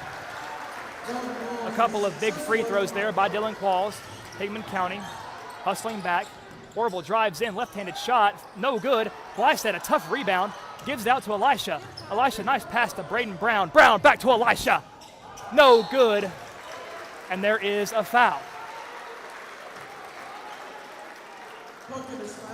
That call will go against number 24, Jamal Gentry, and that will send a man that Marshall doesn't want to see at the free throw line. Yeah, Josh, he's kind of a closer. I am that's no on longer you. saying anything. That's I am on not you. saying anything else because the announcers. I don't feel bad anymore. I'm just trying to help you feel better. So number 1 doesn't go in. 40 seconds to go. Number 2 is up. And of course it's good because I didn't open my fat mouth. And now Marshall trying to push it down court. Allen pulls up from way downtown, no good. Elisha rebounds it. And he's gonna dribble it himself. Jump pass to Blystad. And Blystad throws over to Brown. 23 seconds, and Hickman County is gonna be able to dribble out this clock. And Cam, how about that? Retribution for these Hickman County Bulldogs. Of course, they lost a tough one last week, but this time, this fourth quarter, never in doubt. Hickman County played hard, they played strong, they played physical, they played their game. They fueled off this crowd. The siren will sound, and the game is over as Elisha Puckett will throw one down. A huge win tonight for the Hickman County Bulldogs by a final score of 69-58. Ladies and gentlemen, we will take a short break, and when we come back, we'll have our post-game show, and we'll hear a word from Coach Dawson and his player of the game. We'll be right back. Pizza Hut, you owe Chicago an apology. Tavern style pizza is our thing. Why couldn't you be happy with deep dish like all the tourists? That's good. And you just had to make it so crispy and delicious. It's perfection. They put the toppings all the way to the edge. It's cut in the shareable square. That's delicious. What's your deal, Pizza Hut? Your secret's out, Chicago. Try any of our large Chicago Tavern-style recipes for just $12 each. Hey, Pizza Hut, you owe Chicago an apology. Sorry, Chicago. No one out pizza's the Hut. Apology accepted.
Smart appliances, heating and cooling, solar, electric vehicles, mobile apps.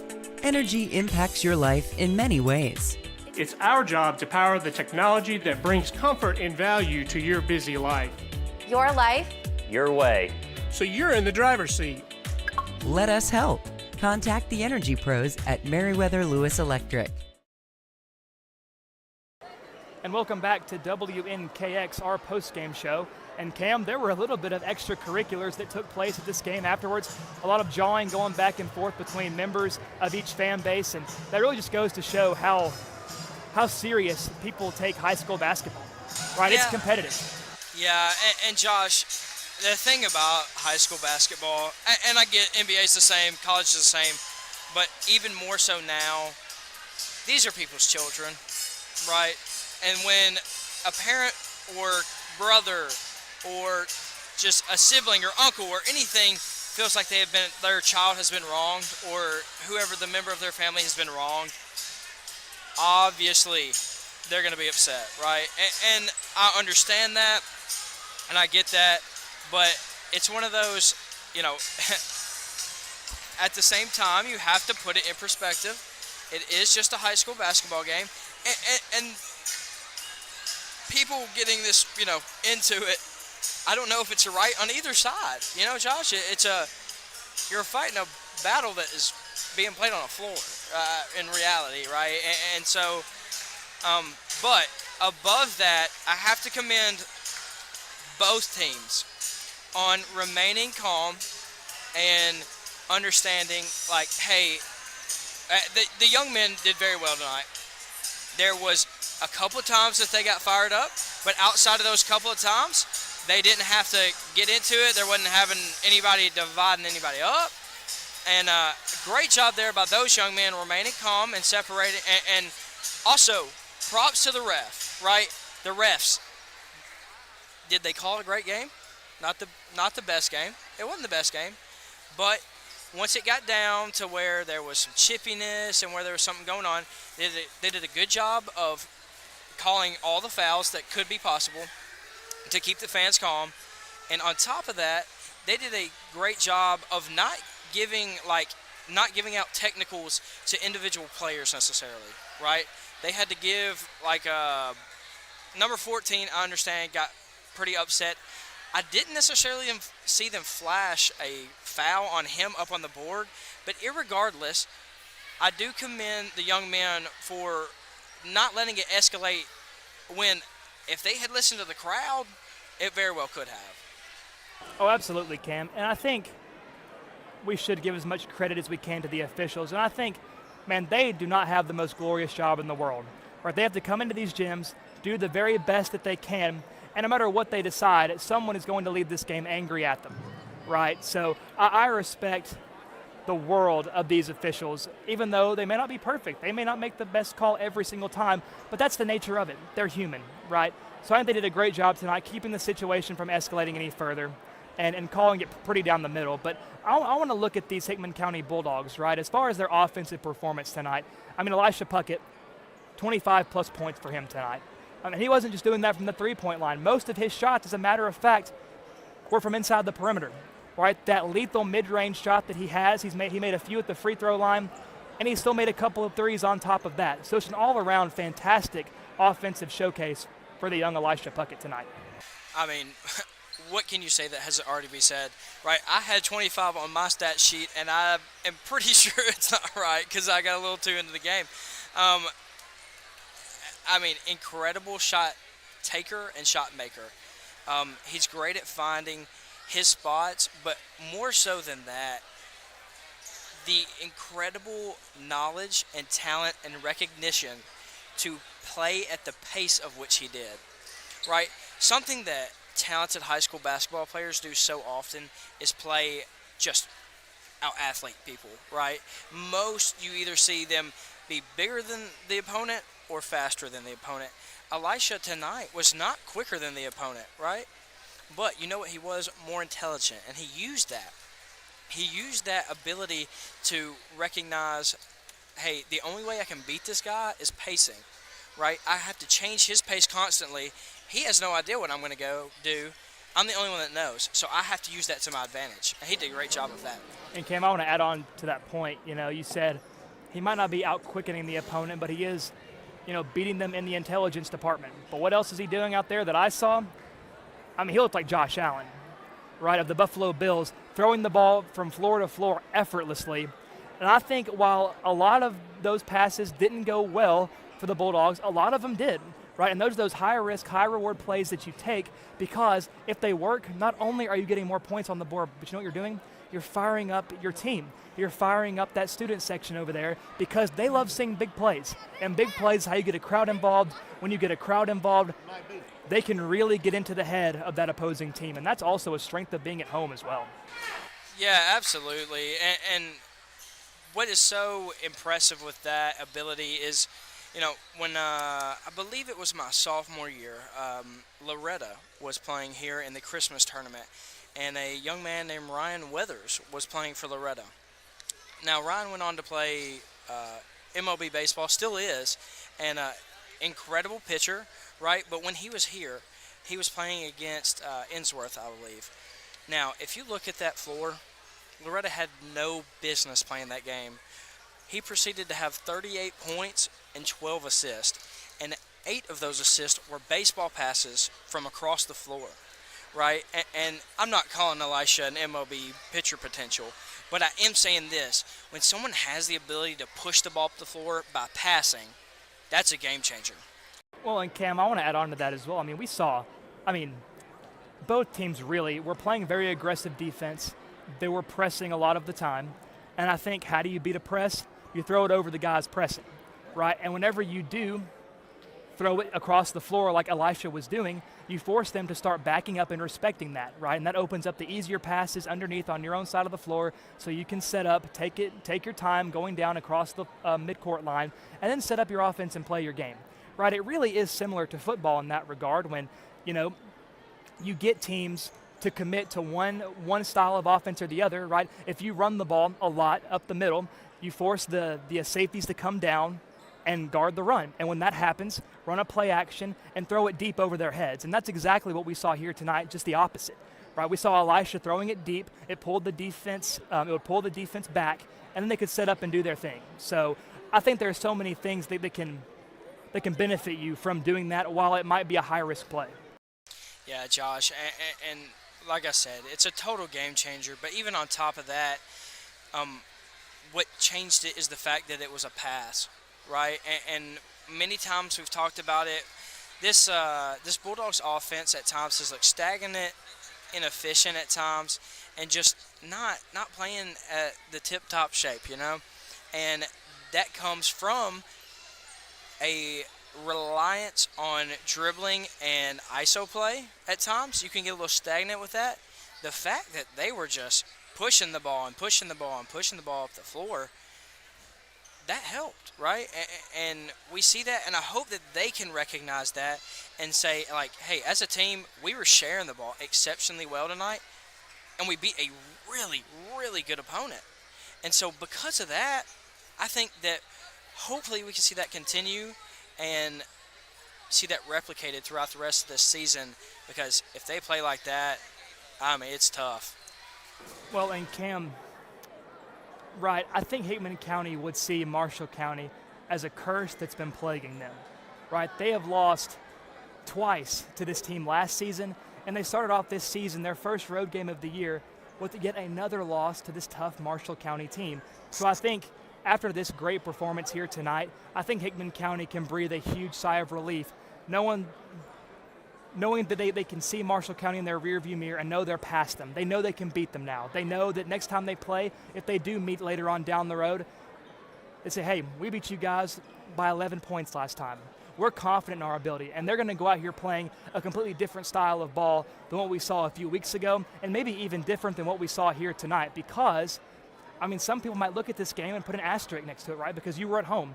You had the hometown crowd hyping you up. You also had that crowd getting in the minds of the opposing team, the opposing bench. So what happens when you meet them again in Marshall County? Do you go right back to that team that you were a few weeks ago? Or are you that same team that was hungry, that was driven, that was determined when you played at home? Yeah, Josh, and I think they're exactly that. I think one thing, to play a game this hard, this passionate, and this exhausting, to start off a week where you have 2 more games, and not only that, it's your last week before Christmas break, right? That was something that we didn't mention tonight in the broadcast that could play a factor in this game, is these kids are ready to go home to be on Christmas break. For them to come out and commit to playing ball like this, great job. Well, and Cam, mind you that this Thursday, whenever Hickman County hosts Perry County on December the 19th, that is the last time that Hickman County will be at home until January 10th, right? And that's a long time to be on the road. It's a long time to be away from your hometown faithful.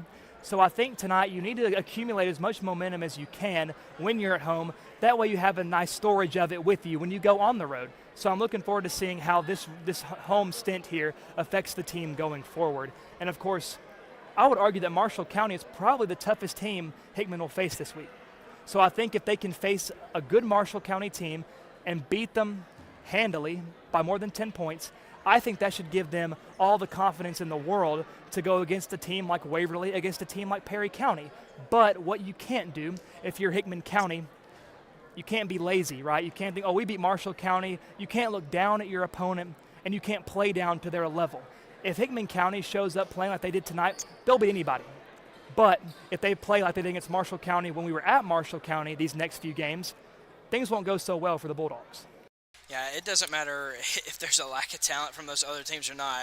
If you play the way they did in the first game against Marshall County, you're going to get beat by probably anybody, right? And it's one of those things where it's not easy to play when you play when your star player goes down.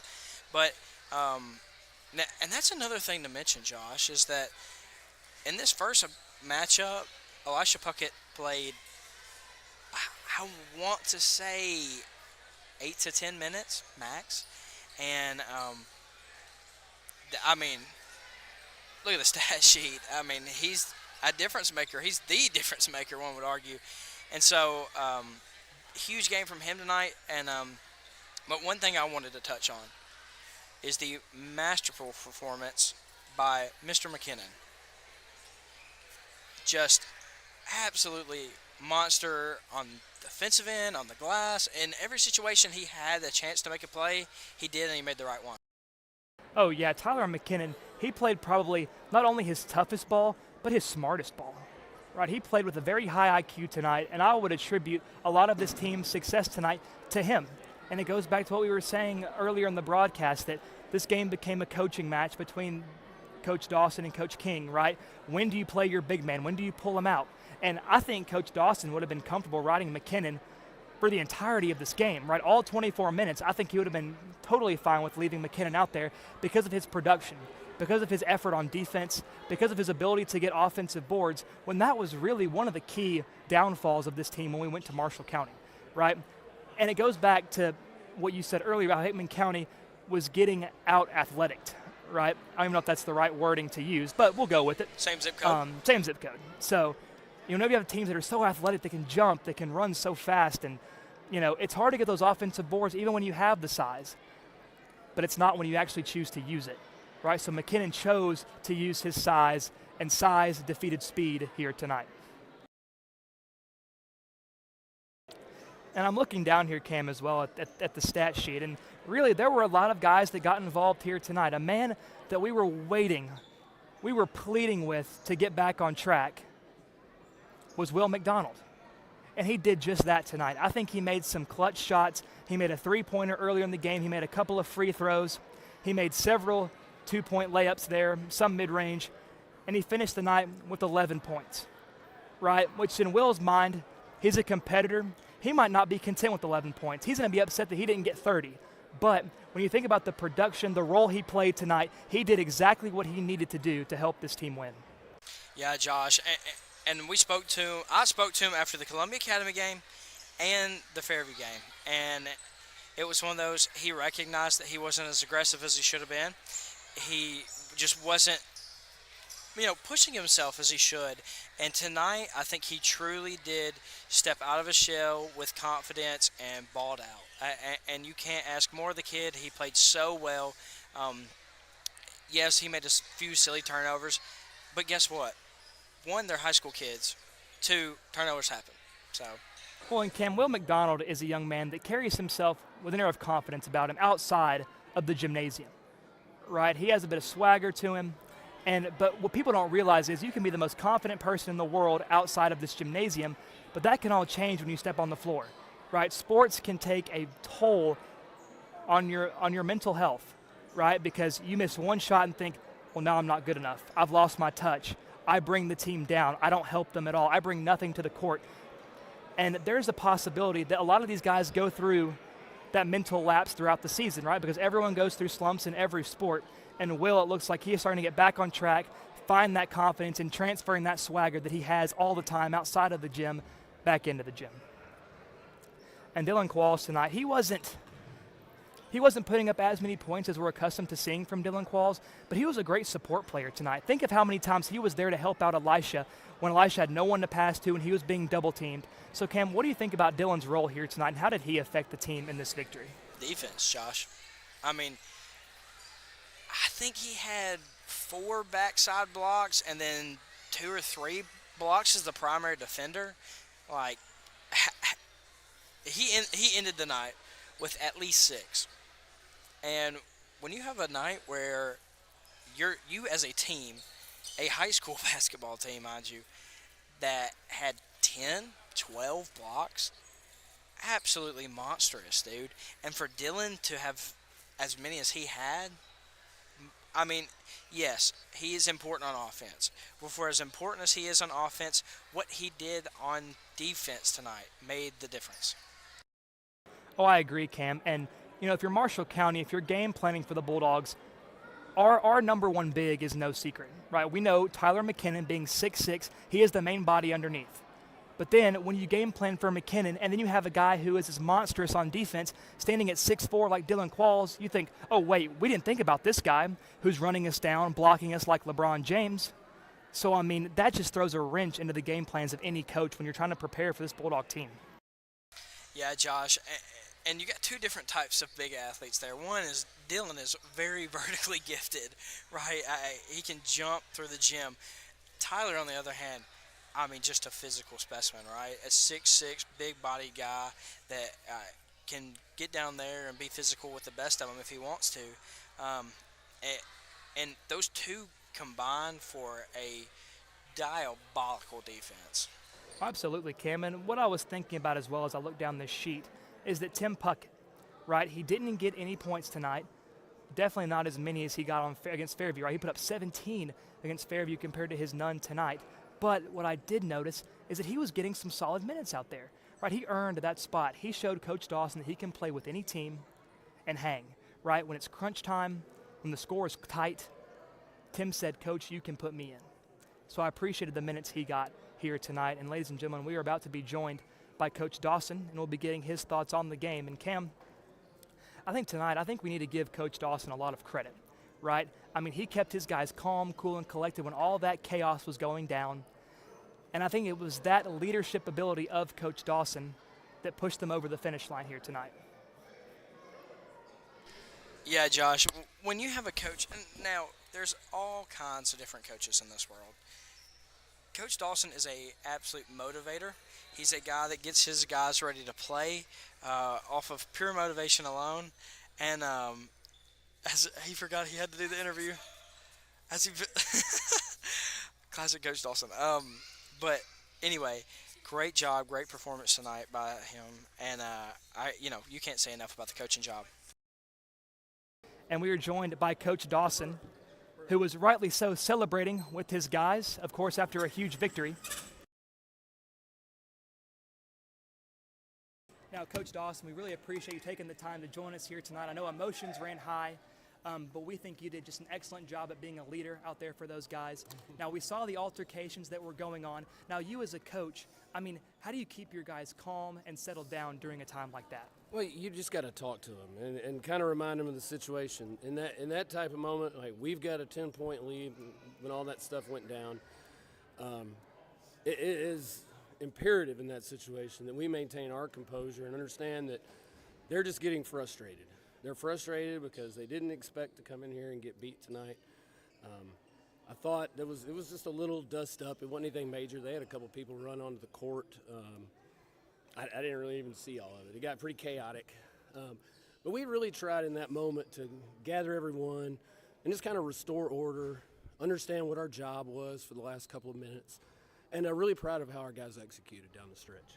Now, Coach, tonight was a run and gun on both sides. We know that we like to play fast, but they do too, and they matched us. Just speak to how it changes for you as a coach when you have that high pace of play that's just run, run, run. Yeah, well, we talked about one of our points of emphasis on the offensive side tonight was to pick our spots to run.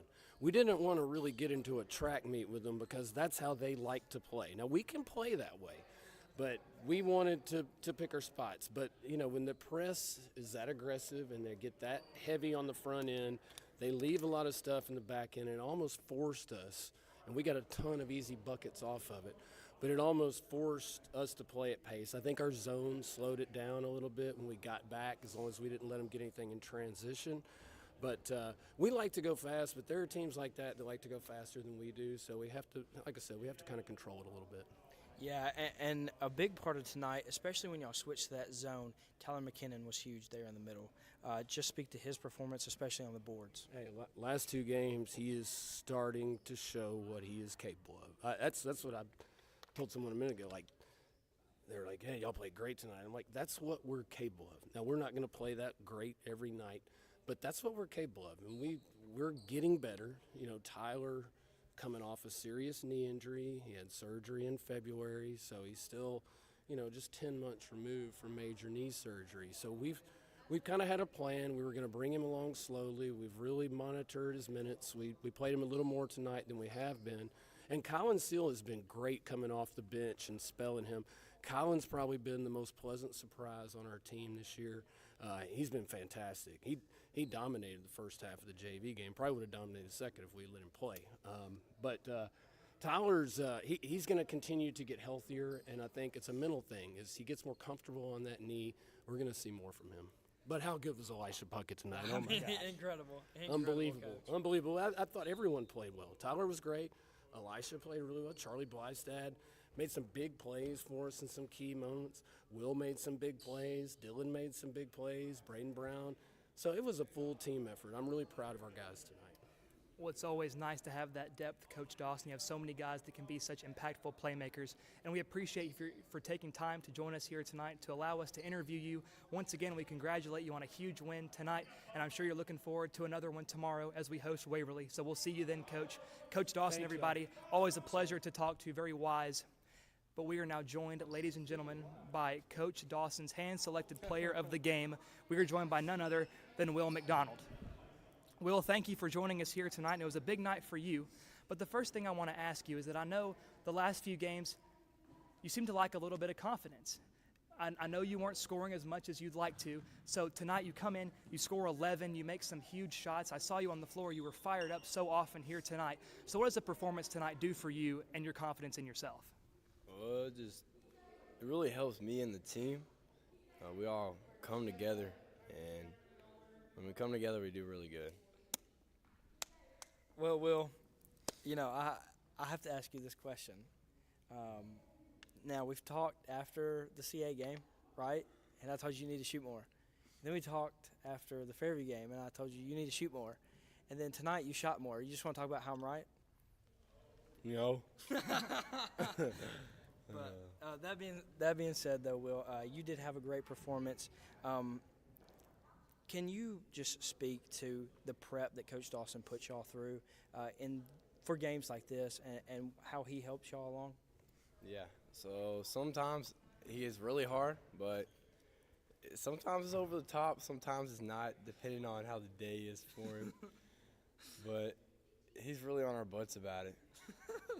But we do what he says, and we work hard, and we work hard, we win games. Amen. Now, Will, just one final question for you. We know several weeks ago you guys took a tough loss to the same Marshall County team, but you come in and beat the same team by 11 points. And that's a very impressive turnaround. And how much of that would you attribute not only to your hard work, but to being able to play right here in J.E. Cisco? What is having that student section, that hometown crowd behind you, what does that mean to not only you, but the team's performance as a whole? It feels good as a family. And just seeing everybody in the stands, it's really heartwarming. And I'm just glad to see everybody out there. Well, Will, we thank you so much for joining us here tonight. Once again, congratulations on a huge win against Marshall County. We look to see you ball out tomorrow night against Waverly at home. And ladies and gentlemen, that will do it for us here for our post-game show. I'm Josh Copley, joined by my broadcast colleague Cameron Peters. We will be right back with you tomorrow night at 6 p.m. will be the time of tip-off, where we will bring you more Hickman County basketball. Take care and good night.